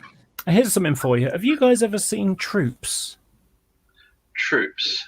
No. Nope. It was a little thing with that the was... toys. Is that the one? No, it was basically a Star Wars version of Cops. On YouTube. Yeah. Oh yeah, Yes, totally. Yeah. That's fantastic. Yeah. I watched that back in 1999. No, I haven't seen it. I mean, the resolution that I had on the original video before it's been re-uploaded, it was awful. It really was. It was like blocky and it was horrible. See if I can find it again. It's really good. If anybody hasn't seen it, it's really good. Troops, it's called. Still copyrighted? Could we actually watch it and comment on it? Well, the thing about it is that it's not a Star Wars one. It's just got people pretending to. So it's not a production of Star Wars.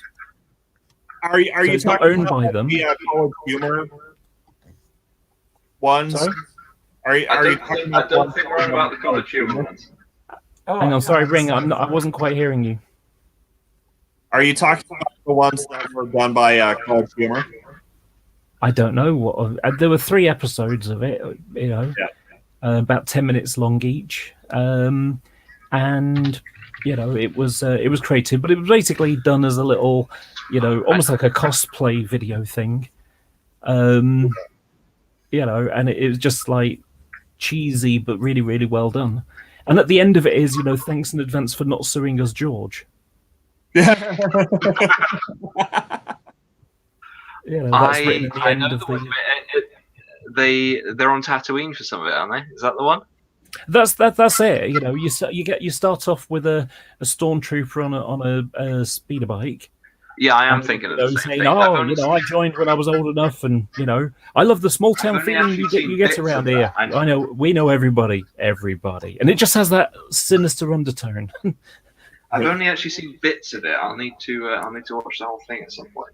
Yeah, and it fits in with the original Star Wars movie. Not what I was thinking of then. Yeah, no, so like for example, I've seen what you were thinking of as well, Ring. Yeah. So you got a couple of Jawas with this little tiny robot thing, and the stormtrooper stops them. We got to report some stolen droids, and we think these might be them. And it's like, have you got a purchase order for this? And his like little Jawa buddy goes, yeah.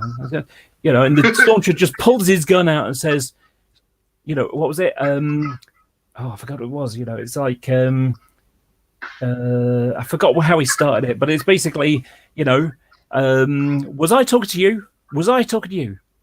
Okay, now stay over there and shut your mouth. Now, if you talk again, I'm gonna shoot you. Wow. Yeah, it's got that kind of fascistic feel to it.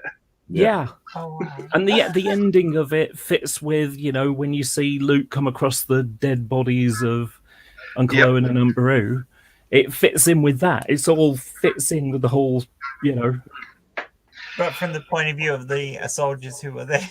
Yeah, for the troops, for the stormtroopers. Interesting. It's a comedy more than anything. Yeah.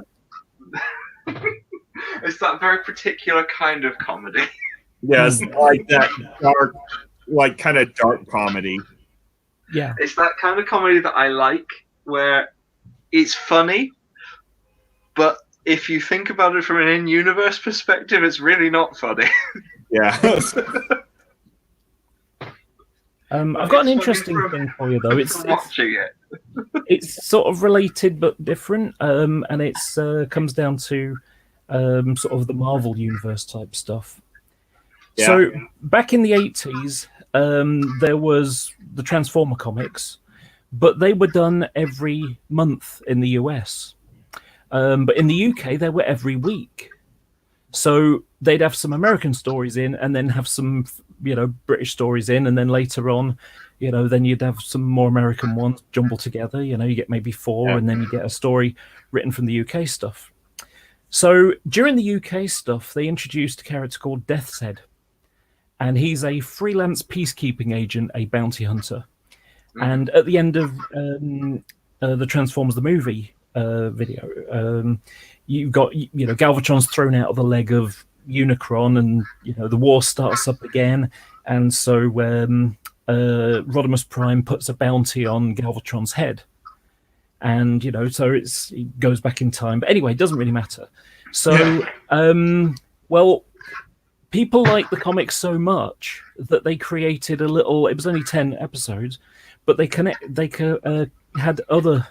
They had a Death's Head comic, and in that comic, he met Iron Man, Doctor Who, the Fantastic Four. And of course you got Transformers. Well, the other aspect as well is Marvel UK did comics for Zoids.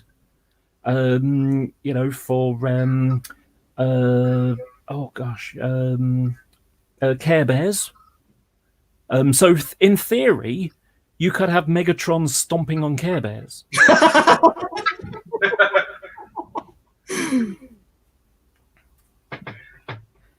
So yeah, you can kind of connect it through. As funny as it is. I both do and don't like crossovers. The character is really funny. I really love the character, Deathhead. I find that with crossovers that they either work really well and it makes kind of sense how the crossover happens so that it doesn't fuck either side of it up, or it's kind of fun at the time, but as soon as you think about it, it has very drastic implications for the continuity of either universe. Yeah. See, I like well done crossovers, and like a lot of my fan theories involve like crossovers with things that aren't crossover at all. Like for instance, I have a fan theory where the elves of Middle Earth, when they left the Grey Haven, when they left for the Grey Haven, they didn't actually, they actually left the planet and went and became Vulcans. and got all logical. Yeah. Well, I forgot what I was going to say. I'm going to have to end the stream soon because I'm falling asleep. Yeah. Fair enough. I also need to go. And I'm going to get up early because I've got a big drive tomorrow. So. Okay. So, yeah. What was I was going to bring up? Something to do with lunch. Lunch, yeah. No, I just brought up lunch. I was laughing too much.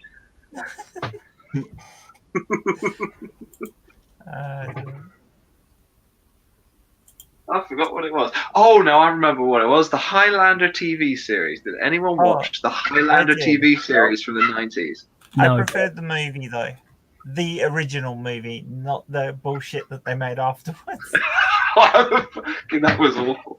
But I really enjoyed the Highlander series, and I think that doing a talky thing about that at some point might be interesting. We could do that. Yeah. If we're gonna do that, we have to do Buffy the Vampire Slayer. And of course, I would just have to sit out on those because I didn't watch them. You haven't watched Buffy? How have you not watched Buffy? I haven't really watched it. I watched a few, but not all of them. I have watched Buffy all the way through at least 4 times. I didn't watch it at the time, but then I went and watched all of it later. Upbringing. Watch Buffy. But Buffy's about the good Christian Slayer girl killing all the demons. Yeah. She wears a cross and everything. Does, and she uses crosses frequently, and steaks. She likes steak. but yeah, she does also sleep with 2 vampires. Like there is that. Things like Buffy and Supernatural were, we can do Supernatural one as well. Well, yeah, they were off limit. I actually did see. I forget how young you are. Yeah. I actually have seen the first several seasons of Supernatural because my wife's a fan of Supernatural, so I caught it on, Netflix. I don't know. Okay, we have an argument here, PJ. She's actually talking here about the original Highlander movie. The original Highlander movie is brilliant. Yes. The other movies suck. Dumbass ideas they were. Number 2 was okay. And the soundtrack for the Highlander movie is fucking amazing. Yeah, but the soundtrack is Queen, So It was. Of course it was gonna be. There's one issue I have with the original Highlander movie. Mhm. So the movie is called Highlander. Yeah. As in, Highlands of Scotland. Yeah. The one Scottish actor they have in the movie played an Egyptian posing as a Spaniard. That's the issue I have with Highlander, right there. You've got a point. You got a Frenchman playing a Scotsman, and a Scotsman playing an Egyptian who's pretending to be a Spanish man. Yes. And earlier on we were talking about an English captain who's supposed to be French. Yeah. Oh, do you remember that one time when Data brought up French? He called it like an archaic language or something. And Picard's there just looking at him like, Mr. Data, French. It goes into like a whole speech about it. Anyway, guys, let's all chill ourselves. And I'm going to get to bed before I fall asleep. Okay. All right. Badger. Oh shit, it's me. Hello. I am Bad Tempered Badger. I talk about stuff on the internet. I talk about religion, atheism, current events, if there's anything that's not too stupid. I like to talk about fiction, particularly Star Wars and other science fiction-y things and stuff like that. You can find me on YouTube, Twitter, Gab, Minds, and Pornhub. Awesome. And go follow Badger and go sub to him and all that if you're not already, but everyone is. I'm mostly doing stuff on Twitter at the moment, but I will be. There are more videos planned. Laura. Yeah, I mean, I've got a YouTube channel. It has a mixture of things. It's got some cycle camera stuff because that's how I started out. It's got some videos on religion-y type stuff. Mainly, I don't really go after people for being religious. It tends to be their behavior that I tackle. I also have this little thing I do every now and again called On the Case, where I might talk about some political thing or something else that bugs me. So I have a kind of mixed bag as well. There is a video on my channel called sort of On the Case, and it's Oreo cookies. Because I have a problem with Oreo. And it's not Oreo themselves. It's simply down to the fact that they dictate how you must eat them, and I'm the Oreo anarchist, and I will eat my cookies the way I want to. I always thought it was more like guidelines than actual rules. Yeah. They're more guidelines. Yeah, well, they do insist, you know. The only way to eat any biscuit is to dunk it in a cup of coffee. Well, you know, that was one of the things I said. I mean, basically the video goes, hello, hello and welcome to On the Case, and today I'm on the case of Oreo cookies, and I hold up some Oreo, packet. And it's like, I don't have a problem with the Oreo cookies. I don't have a problem with cookies themselves. I just don't like the way that they dictate how you must eat them, how you got to twist them and link them and dunk them in milk. And it's like, well, but why milk? Can't you dunk them in the tea or your coffee? Or how about dunking them in your beer? Or the blood of a virgin that was sacrificed on the common last Thursday. Oh, I'm saying Milo, and I'm the only Australian here. So, well, yeah, that's a silly video. But yeah, you can find my channel. You can find my channel. It's if you just go on and type in CliffJumper24, and you should find it. You could just type in YouTube/CliffJumper24, and it'll go straight there. PJ likes dunking donuts in coffee. Yuck. I know it's an American thing. Oh, I've never understood the appeal of dunking a donut. I saw a great picture of the cat the other day. It was who's your favorite character in Sesame Street? Someone goes, the vampire. And they go, he doesn't count. They go, I can assure you he does. Are you okay with pictures with swear words on? You monetized? Oh, fuck. No. Okay, how about that one? Laura, there is no way in this world any stream I ever do is going either on my channel or somebody else's is going to be monetized. Well, Okay. I mean, There you go. I've got another screenshot. Apart from rings, because I'm very careful on rings. yeah, you're. There you go. Behold the for my fucks. Look upon it and see it is a barren one. Yeah. That's awesome. Oh, has anyone seen the unnecessarily censored count? No. But I will. Put that into YouTube. Yeah. All right. Oh yeah, actually, I think I have. The song where he's singing about how much he loves to count, and they leave out count. Like really long and really obnoxiously loud beep on everything. Yeah. I upset someone once for saying that they were like the Count, and unfortunately, I hit a typo and didn't put the O. You're very lucky you didn't get in for that. I have done the same thing actually. Does anyone know Count Dankula? Oh gosh, yeah. Yeah, but he is a cunt. Yeah, I replied to a post that he put on Twitter at some point saying, because he was going to do something, so I wanted to wish him good luck. So I said, I had like a whole tweet, and at the end I just had "Good luck, Count," and then I put another tweet underneath it with "Count" with a little correction star on it.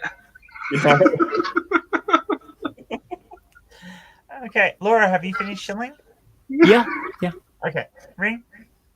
So, I'm One Ring 42. I'm an ex-evangelical. I do atheist content, on YouTube, mostly talking about how Christians, fundamentalist Christians interact with media. This week, I'm doing my monthly Dungeons and Divinity video, and we're going over the story of Samson. Dungeons and Divinity, explaining God's word through the lens of the devil's game. And of course, it's looking like me and Jen will be doing more media discussion streams in the future. And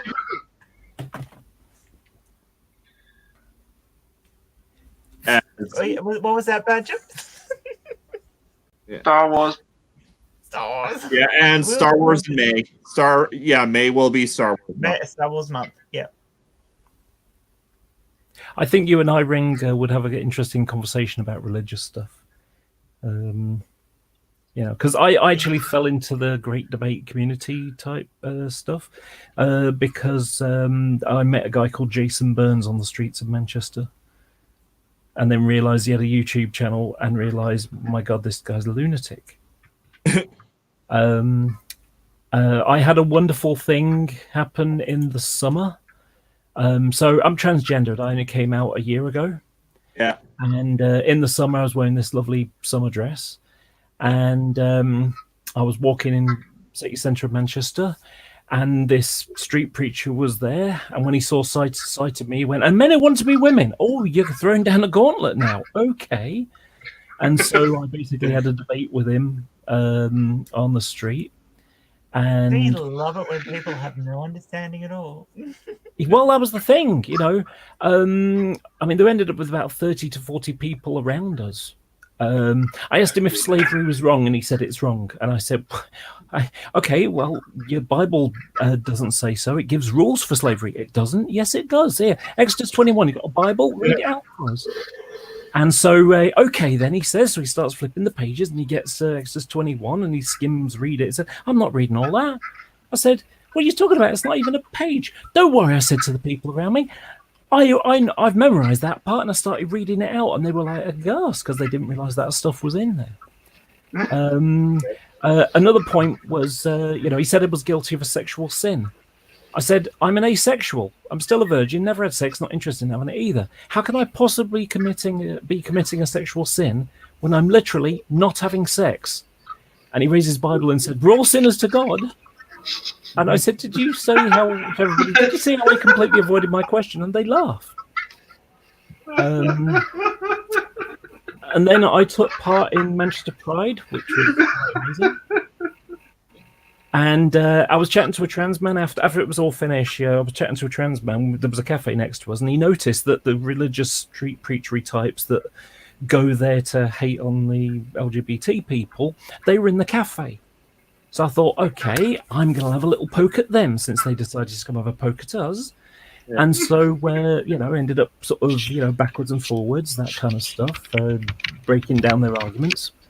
But there was one guy, he kept calling me sir. And I said, please don't call me sir. I'm not a sir. Look at how I'm dressed. I'm a trans woman. Just don't call me sir. I have to because you're a man.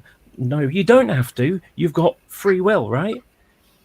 You can just use you or some gender neutral term, but you're choosing to offend me. So please don't do that. And after 3 times he called me sir again, I said, right, okay, next time you call me sir, I will call you a name you don't want me to use. I will call you arsehole. Yeah. Now that's established, it is totally up to you how many times I have to call you arsehole or not. And after 15 times of me calling him an arsehole, he got annoyed at me and said I was being abusive. And I reminded him it was in his hands, that he was being hypocritical. It was fine when he was dishing out the offence, but didn't like it when I was, when it was going in his direction. Yeah. Laura, I don't have your channel saved in my list. Have you actually typed in the chat? Yeah, sure. Because if you type in the chat, I will give you a wench, and you can put your own channel on it. Righto. What was I going to say? And has anyone seen that video of that street preacher chap? He's talking about how homosexuality is a sin, and I think he uses the title Professor. So there's these 2 guys walk up to him, "Hey, Professor," and start kissing in front of him. But, aside from stuff that I do on my channel, I usually pop in on a Base Film Factory stream. I rather regularly pop in on these with Jen, and I'm helping with the Ken Ham roast, and then and later on the 8th, I'll be talking with Neil, the 604 Atheist, about my deconversion. Ooh. Neil should come on my channel sometime. You keep saying that. When is your talk with Neil? It's on the 8th. On the 8th, I will try and get in and watch that one. Oh, I'll tell you one of the funny ones. So, have any of you guys heard of Jesus is Lord? Oh, yes. Yes. I love that guy. I love that guy because he is able to have completely contradictory beliefs at the same time. I find that amazing. The cognitive dissonance is incredible. So 3 examples that spring to mind. One of them, he was saying, and he says he's a teacher, but no, he really seems to not be able to define which one it is because he said about 4 different subjects, so which makes you think he's a temp. But anyway, so he this is on the G+ day. So he said liberal education standards is the reason why a kid in my class couldn't spell his own name for an exam. He spelled his name wrong. Now, let's forget that it was an exam. He was probably nervous and probably was worrying about the exam rather than what he was writing, or typing. Yeah. But my reply to him was, well, you can't spell your, and your, there, and there. What's your excuse? And then he ended up making loads of excuses about why it wasn't important. Yeah. Then there was the one where he said that he was in favor of free trade capitalism, but also in favor of Donald Trump's trade tariffs. And it's like, but if there are trade tariffs, it's no longer free trade. There are limits to that trade. It is no longer free by definition. And he just made it excuses why they're the same thing and so on. Yeah. And he divert off to about 3 other subjects, and you have to drag him back. But my absolute favorite one. So he blocks all the women. presumably his belief system is that you're not allowed to be mean to women, so he blocks them all. That way he can't be mean to them. So when I came out as trans, No, it's because they've got no authority. yeah. So when I came out as trans, he said, "You're a man. You will always be a man, and I will only treat you like a man." And then he went and blocked me like all the women. I should mention one little thing at this point, which is that I have been, in the last couple of months, I had a short email exchange back and forth with Jesus is Lord. Oh, How'd that go? In which I said, would he like to come on my channel and have a discussion at some point? I'm still hoping to get back to doing that once I'm a bit more stable in the new year, which is now. But yeah, the opening of my email exchange was I sent him an email from my badger@cock.li email address asking if he would like to. No, that wasn't it. It was in a live stream. I said, here is my email address, badger@cock.li. Would you like to have a discussion? To which he emailed me at that email address, saying, with a blank email, there was no text in the email itself, but in the subject line of the email, it says, anytime, any place, liberal. Yeah, he's done that. He does that. The thing was, the comical one is I had a discussion on the resurrection of Jesus stuff. You know, how there's multiple versions of the same story that are all different, but somehow they're not a contradiction, he says.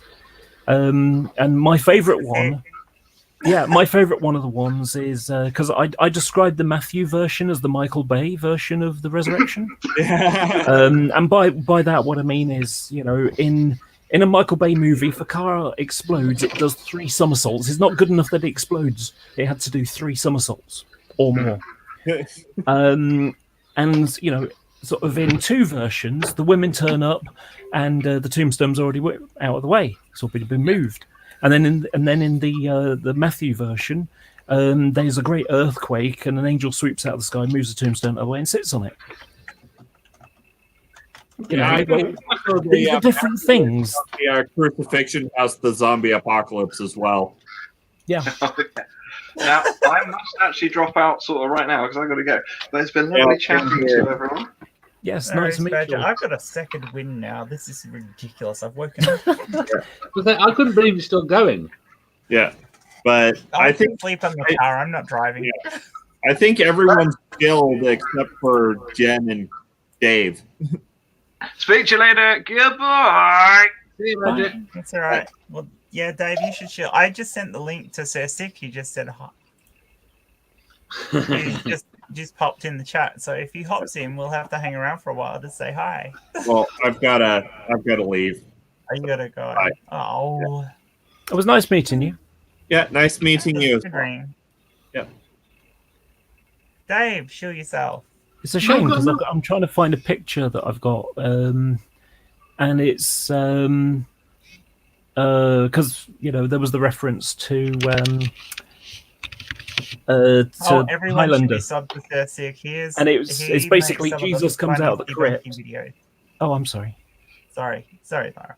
I'm just saying everyone should be subbed to Sir Sick. He makes some of the funniest debunking videos on the net. Right. He is hilarious.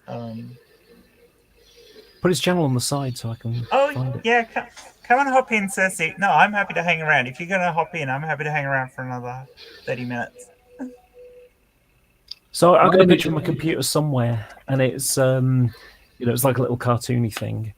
And it's basically Jesus comes out of the crypt and says, "I'm immortal," and then Highland goes, "There can be only one."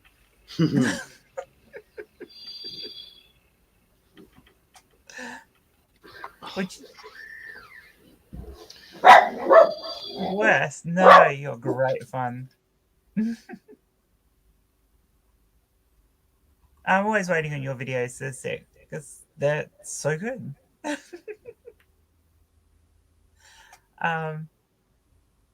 Angie, did you want to hop in as well?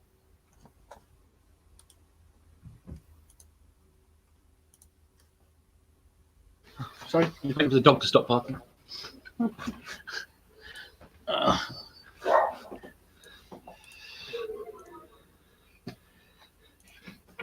No, the only person I want to shield myself to is Laura, and try and get her to follow me back on Twitter. Laura. Oh, no worries, Angie. I dumped it in your Angie's Mellow Mates anyway. And I've sent Sissy the link if he wants to hop in and harass us. Not that I think he would harass, because he is really cool. Question for you, Sissy. Have you seen my newest video?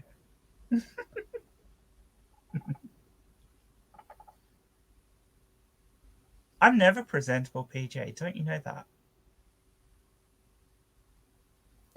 Anyway, Laura, I talked over you before. Sorry? I talked over you before. You've talked to me before? Oh, you talked over me. Sorry. Yes, I did. Yeah, that's okay. No, I finished what I was saying anyway. Oh, okay. That's okay then. It was there can be only one. I just can't find the picture, annoyingly. There can only one. Yeah, I you've seen enough streams with me into sick. It's always my fault. Everything is always my fault. The fact that the stream ends up talking about disgusting things is usually my fault. I mean, especially if you're talking about vagina candles from Gwyneth Paltrow. Although technically that was Raven's fault. I never really understood that thing. Oh, it's dreadful, isn't it? It's just absolutely fucking dreadful. The problem is I don't know whether it's true or whether it's... Oh, no, it's true. She is selling candles that supposedly smell like her vagina. And the question is, how do you even, create something that smells like that? Well, here's the thing. She either had somebody do a smell test, like get right down in there and have a good old sniffy and go, yeah, and then mix stuff up and then have another sniffy. Ignoring the fact that a vagina doesn't always smell exactly the same anyway. But hey, because it depends how she got a yeast infection, doesn't she? Sadly, I'm a long way off that. There it is. Yeah, I'm in the UK, so the waiting list is extraordinarily long for trend stuff. Sup? How are you doing? I'm all right. I'm quite annoyed at the moment because YouTube is being YouTube, and YouTube is the worst. Yeah, sorry, I'm interrupting things. And I found that picture. There you go. Yes, I'm immortal. That is a good picture. I like that. I love that. That's brilliant. I'm waiting on a video to be properly monetized, to be reviewed at all, and it's taking days, and I'm really fucking annoyed about it. Given that I can't be monetized, I don't have to worry about that. Oh, the problems of being somewhat monetizable. Sometimes it's a good problem to have. Other times it's an absolute fucking nightmare. I have a technique to actually get monetized, but it all depends on whether or not the system works in any way, shape, or form. And currently, it doesn't. Because usually you get you say, please review my video, and then you'll see your views go up very, very slowly, like 1 or 2 over a few hours, and it's just been 0 for 2 days. And I'm like, is anyone looking? Although I've had days where it's gone up and it's been like 200, and I don't know if that's just a bug or if someone reviewing my videos like, you should check this shit out, man, he's fucking hilarious. Doubt, but why not? You are funny though. I like to hope so. I think I think you do an absolutely amazing job with your videos. And it's been impressive to see how much you've actually improved over the years. Yeah, in some ways. I watched one of my older videos and I was pissing my pants laughing because I was a lot more brutal back in the day. Whoa, dude. I mean, I feel like I've sort of done the same thing. I mean, my early debunking videos mostly evolved around me calling somebody an asshole as often as I possibly could. You're definitely not swearing nearly enough. And people are complaining. They go, we used to doing the asshole counts in the in the side thing, and I'm like, yeah, but I'm not. The people I'm debunking. Most of them aren't assholes, and I don't want to call people who aren't assholes assholes. No, Well, then but need you to can debunk- subtly imply it. Oh yeah, I tend to do that, or call them cockwombles, or go down the. It depends on what they're promoting. Most people aren't the bad guy, or at least not in their own head. Some people are incredibly fucking stupid. I know. Thank Do you think Christ. Hovind Otherwise I considers wouldn't have a himself a job. bad guy?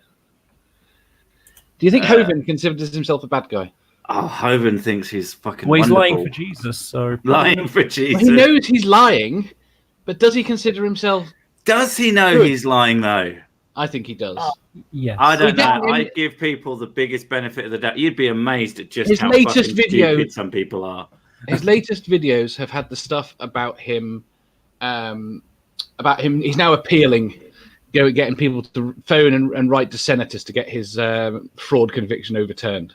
Well, he knows he committed that fraud. He served the time, and he's there protesting his innocence. He might knows think he's that he didn't deserve it, which he probably does think he doesn't deserve it because he's a penis. That's about it. Some people are just massive dickheads, and they don't even realize how much of a dickhead they are. Yeah. There's a great phrase. I can't remember the exact, but it's the infallible logic of a dickhead. You know, they just think that everything about their worldview must be right, and you just can't argue with them about it, even though it's just so obvious how wrong they are. And that's how I approach most people. There is a thing that happens with the religious apologetics types. They come to a point where they have to become dishonest. Yes. It becomes necessary to become dishonest. I mean, there's a video of a couple of videos I've got about a guy called Christian Anarchist. He's now called RC Apologist, which is not Roman Catholic Apologist. It's Reformed Christian Apologist, because you can't get those completely mixed up. Anyway, so he's a nice guy, so it kind of made me feel bad to kind of shit all over him. And it was, he's a Calvinist, and he was taking a certainty position on Bible inerrancy. And in the conversation we were talking about, the resurrection stuff, I said, have you actually read all the Bible? And he went, no. And I said, well, hang on. How can you possibly take a certainty position on the inerrancy of the Bible if you haven't read it to see whether it's inerrant yet? That is intellectually dishonest. And in the end, he, got kind of snotty with me, not in the conversation, but afterwards. And he sort of made a video, like basically calling me out kind of thing. And I went, okay, look, I'm just going to, rather than make a response video that would take time, I'm just going to respond to his video. So I just live streamed it and, made it up as I went along, basically. That's what I do with all my videos. Yeah. And I like presentation videos, but also they can be time consuming, and I didn't have time for that. So I mean, in the end, I basically, he joined, and I think the one real success I've had with someone changing their position was getting him to change his position on the certainty part. So basically, my argument was simply, look, if you read, you need to read it before you can make a certainty position on inerrancy. If you get to the end and you say, yes, I believe it's inerrant, okay, fine. If you get to the end and say, well, I don't believe it's inerrant, but I still believe in Jesus and, hell and sin and all that kind of stuff, God and that, well, okay, fine. But at least he's read it to be able to, make this certainty claim for himself. And so that was the one, real success I had with me getting someone to change their position. I still don't necessarily. Oh, sorry. I still don't think that necessarily he was being dishonest in the way it's dishonest. Lying to yourself is a thing that people do, and it isn't necessarily on purpose. I mean, cognitive dissonance is a big thing, especially with certain religious types. Mentally being dishonest, even if they're not meaning to be. I guess it's like a definitions thing. Like if I'm calling someone dishonest, I mean it. I was like, you're a Yeah. lying piece of shit. Whereas if you're lying to yourself, I'm less likely to say you are dishonest and more you are being kind of stupid. Yeah, Um, that's how I think of yeah, it. it's The problem is, I like the shock. I'm sorry to say it, and the number of Christians I will call a liar, mostly because it makes them engage. Yeah, Well, true. That sounds And I don't manipulative. think they're does, lying by but- definition. I would choose the people I actually engage with in that way, though, because Yes. not all the Christians deserve it No, up front. I've You got know, a really odd one on some Twitter. of them are actually quite nice people. I mean, it's like I told you about my first ex, and I because she's a fundy Christian, and we're still friends, but I told her about she knows about me having a YouTube channel, and she just decided the other day that she's going to go and watch some of my videos, and then texts me all pissed off at me. Yeah, and you know the video she was pissed off about is where I did the parody song of Jesus Loves the Little Children and turned it into Jesus Hates the Little Children. And that's what pissed her off. And she messaged me, like, how could you possibly say something about our Lord and Savior? Which of course led me to tweet back, well, he's not my fucking Lord and Savior. Which didn't go down well. But and the fact, like, come on, that was clearly a joke. So you've got no problem with any arguments I've made because you've got nothing. But when I make a song making fun and it's not an argument, I'm not saying I don't even believe he exists. How can I think he actually hates children? He doesn't really. Yeah. You know, that's when people, I'm going to get upset at this thing completely unfairly. Oh, well, go fuck yourself. Well, I mean, it's the video that's had the most negative responses on it, actually, from people as well. No, not the most down votes. That was that was where I got shitty at Mona. But that's had so many views. That's hardly surprising that that's got my most number of down votes. But it's the one that's had the most negative responses that actually people have written them. And it's been all fundy Christians who's like, how the fuck can you say shit like that about our Savior? Just calm down. It's all right, it's guys. obviously meant to be parody, guys. It's not. I got asked by a Christian today why it is that House sings Christmas carols when he's an atheist.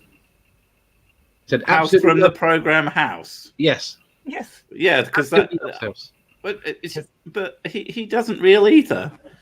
But he couldn't comprehend how an atheist would sing Christmas carols. I'm saying, Nothing wrong with liking I Christmas don't carols. understand why Christians worship pagan ceremonies. You know, whatever. a good song is a good song. You don't have to believe everything in a song to like a song. Yeah, you see, people like that, you sort of think to yourself, your mother should have thrown you away and kept the stalk.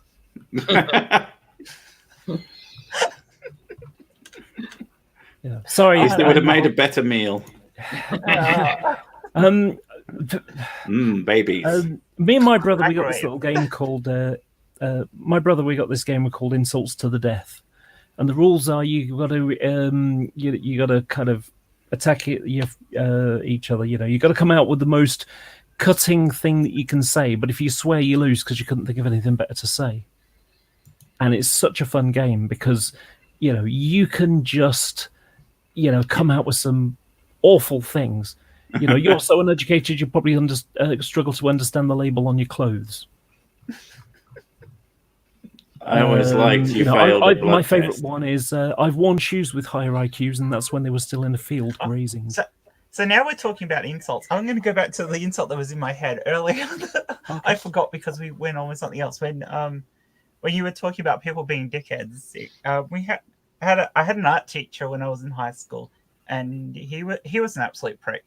But he thought his boots were shiny and that he was better than everyone else. And he went from dressing as a hippie. He still thought he was better than everybody else, and then just decided that he really better look like he's better than everyone else because he thinks he is. So he started wearing suits to work with a tie and looking all the fancy.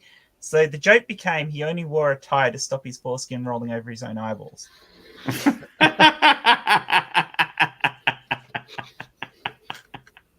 I like that. And it's one of those things that stuck with me. It's like, yeah, because I was the one who came up with it. So I'm like, I've been looking for a video where I can actually say that about someone. Got to find someone who's a pretty massive dickhead. Yeah, I haven't done one at that sort of level. I mean, apart from doing allegedly Dave when he was trying to say that slavery was fine. What a charmer. Well, you know what allegedly Dave's like. So I've not actually heard of him. Thing to bear in mind about me is I don't know who anyone is. Okay. Allegedly, Dave is a flat earther who advocates drinking your own urine. Okay, I mean, I've met flat earthers and I've met people who drink their own piss and shower in it as well. But yeah, not the two. I thought never the two shall meet. But and he's fair game. Wait, hang on. My brain's just gone. Has just sort of misfired here. Okay, how the hell does someone store enough pee to be able to have a shower with it? I imagine they dilute it a bit. Yeah. I mean, I don't know, but are they now? I might have been wrong about the showering, but they definitely used it while in their quote unquote. These are very big quotes. Just imagine a quote the size of a house cleaning process. Yes, there was. I saw a few videos about people that were using it for their facial routines. Yes. They were washing their face in it. I've never gagged so much in a single sitting. Yeah. Okay, thank you for that. The thing with debunking allegedly Dave is he comes across as though he's a really nice guy. He actually talks really nicely to people and everything. And then you go and check out his website and realize that he's selling a book to people who have cancer, advocating that they should eat certain foods to cure themselves and drink their own urine. There's a very big difference between nice and charming. Yes. I mean, the Christians would tell you that the devil is seductive. So they've got one, that is a good comparison to make against a lot of these people. They're very eloquent and they can speak very nicely, much better than what I can do. But I have to bring that homeopathic.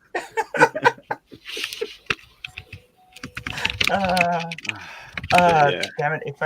If I ever do another one of allegedly Dave's about his stupid book and his urine drinking, I'm stealing that ring. That this is brilliant. I really don't understand why people want to debunk flat earthers.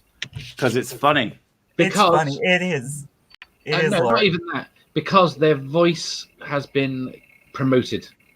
Yeah. In a way. I mean, it's not now though. Not in the same way. A lot less so. Yeah. I agree. It's bloody hard to just find them now. Yeah, it's getting it's hard to find content. But new conspiracy. Some of the shit they come out with is so fucking funny. It actually hurts. That guy on my video that I put out, well, it would have been yesterday for you guys. No, it was still today, wasn't it, Dave? Yeah, it was still today. Yeah. It was 2:00 in the morning for you, wasn't it? Yeah. I mean, the fact that he went to all the effort to draw stupid ass drawings that didn't even look like what he was talking about. And I mean, you didn't even have to debunk his concept of flat Earth to debunk what he was talking about, because what he was talking about was actually impossible. It was like, well, things being impossible aren't necessary. No, if you're not doing 3 impossible things before breakfast, you aren't living. Huh. I still like the fact that he thinks he can prove that the world's flat with 3 boats and a fishing line. I think what have I done? There we go. I've had 2 wins that in my time in the Great Debate stuff. One of them was G-Man, which was highly amusing. So hasn't everyone won against G-Man? Oh, this one was funny though, because what happened was he'd made a video a few weeks before saying that there were more Christians than there were atheists by like 1,000 to 1. And I went into his hangout and I said, "This isn't true. There are 30 million more atheists than there are Christians." And he said, he laughed and cackled for a second. He said, "Okay, maybe things have changed since last time I looked.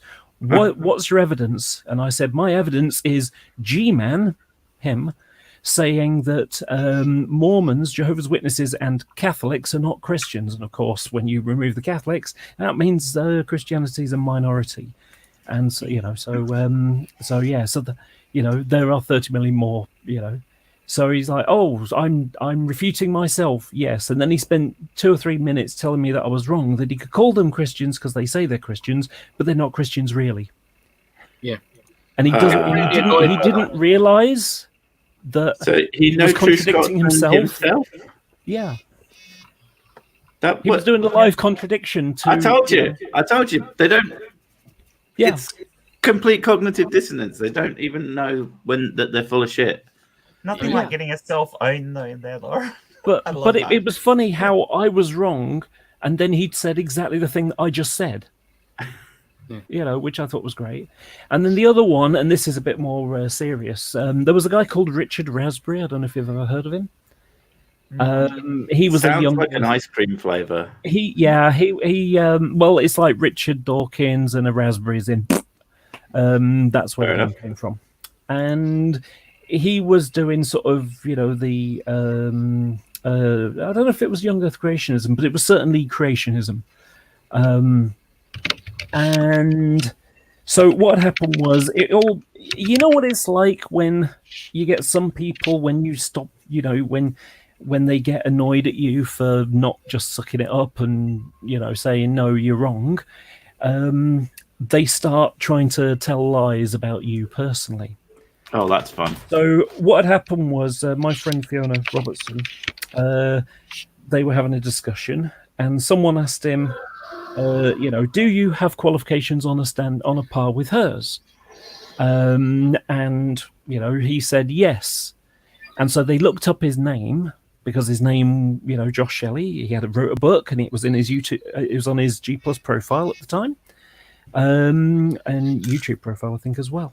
So what happened was they Googled him and roughly where he was from, and then he started making lies and accusations about how they doxed him and stuff like that. And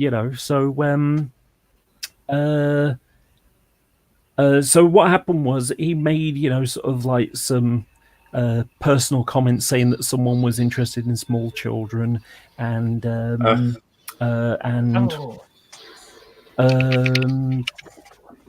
forgot what the other one was now. Someone was caught with their pants down, things like that. And so what happened was, now normally what will happen is you're in a hangout with someone and you'll say something and you can't remember because it was something that was said months ago, and you'd have to go and search back, and then you stick it underneath and no one sees it because they watched that video. Well, it just so happens that I was in the hangout when he was telling these lies, and I'd saved the video. So I went and basically screen shared it live, and he went up 3 octaves and got a shrill and asked for the moderator, and after that, it just demonstrated the lie was a lying sack of shit. And after that, he disappeared. Basically, he was, no one wanted to talk to him or engage with him because he was just a horrible, proven terrible, liar. Terrible person. And I mean, he even suggested that someone had sent the police to SWAT him, and that they'd gone back to to this person, Alex Botton, if you've ever heard of him. And he was like crying and saying, "Please don't, arrest me," or whatever. And this never happened. It never happened. He just made up shit. And it just got so personal. But in the end, he was left making videos where he'd like take a Richard Dawkins book and put it on the fiction shelf at the, at a bookshop or a library or something, and then have a point of video camera and say, "Look, see, even the people who work here think that it's fiction." Do you know what I mean? That's what he was left to, and then he just deleted his channel. So he took basically an old atheist meme, which is to take a Bible and put it in the fiction section. Yeah, he didn't really have. If I do the joke, but I do it to one book that I've talked about this concept before. There is no atheist Bible, and if there was, it would be a post-it note with "God don't real probably." Yeah, I don't care about Richard Dawkins' books. I don't care about anybody's books. I don't read. I can't read. But Yeah, Sorry, are you Donald Trump? maybe. I am the best at everything ever. That is a very bad impression. We're talking about when we're talking about cell phones. My favorite was I thought I got I was in we were watching I don't know, Ranty be an idiot in one of his streams, and I was talking to Nathan Riley in the chat, and I got Nathan Riley to confess that we could measure the distance to the moon with lasers. It's like, yeah, dude, yeah, you just fucked yourself completely over now. If we can measure the distance to the moon, yep. All your crap is gone. You believe in the moon? Yep. The moon is the reals. Of course, the Nah. moon's real. It's 15 kilometers across and 700 miles up. And made of cheese. I had a Gotta have similar that kind Jesus. of. I had a similar kind of thing a few years ago, where I was explaining about the sort of the Genesis part in the Bible, where God set them up to fail. He knew what they would do before they knew it, before he even said "Let there be light." He knew the choice they would make, set up all the parts to allow it to happen. Created the garden, created the tree, created fruit that must not be eaten, created the serpent, allowed the serpent to speak, gave them free will, gave them all the elements that he needed for them, and knew that the choice they would make. And then, sort of like that's the original sin. Well, he must have wanted sin to come into existence then. Are you trying to say that the Christian God, by their own definition, is a bit of a dickhead? Oh yes, because that's just true. Well, you guys know my stance. If you're gonna read the Bible accurately, God is the bad guy and Satan is the fucking good guy. Well, he's the one that told the truth, isn't he? Yeah, he's the one that constantly tells the truth. He's the one who gets them to eat the apple that lets them know the truth about the world. Although he doesn't make them, he just suggests it, like God hiding something from you, which he was telling the truth about. And he made heavy metal. So, yeah. That's pretty cool to me.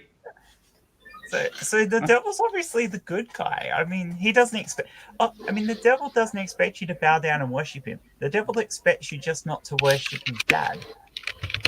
He's like, no, just don't worship God and we're cool. Question. Because God's an ass. Is the devil not a son of God as well? Yeah, basically. God, all the angels and even us are considered his children. So, yeah. But kind of. Right, I got to piss off. Yeah, me too. No worries, sir. Yeah, I'm gonna end the stream anyway. If you're in the chat at the moment, you're not subbed or watching Sesic, go watch Sesic. He's fucking awesome. Yeah, stick your channel in the side chat so I can go and have a watch. Just search Sesic. I mean, yeah, I do actually turn up. It's weird. Yeah. Right. Have I given you mods in the thing, Sissy? Yeah, I don't know why. I don't need it. Well, because you can. I don't believe in modding. Yeah, I just do it so people can show themselves. All right. Anyway, thanks very much. I'll catch you later. All right. Thanks. Okay, bye. Bye. I'm going to. But no. No worries. We're going to wind up. Bye, Dave. Bye, Bye-bye. Laura. We've all shielded ourselves. If anyone's in the chat who hasn't subbed to me, you must have subbed to me. So that's cool. I don't know what I've got coming up this following week because I'm going away. But I will be around. I'll be on streams. I possibly will have a stream myself later in the week, but I won't be doing this regularly every night thing because I'll be away. So, but it's cool. Thank you, guys. And do you have an end tag, Laura? No. You don't? Okay. I'll Dave, tell you you're what not to say. stealing one again. Okay, everyone. Please, please, please try not to choke on the selfie stick. Bye. Bye. Bye.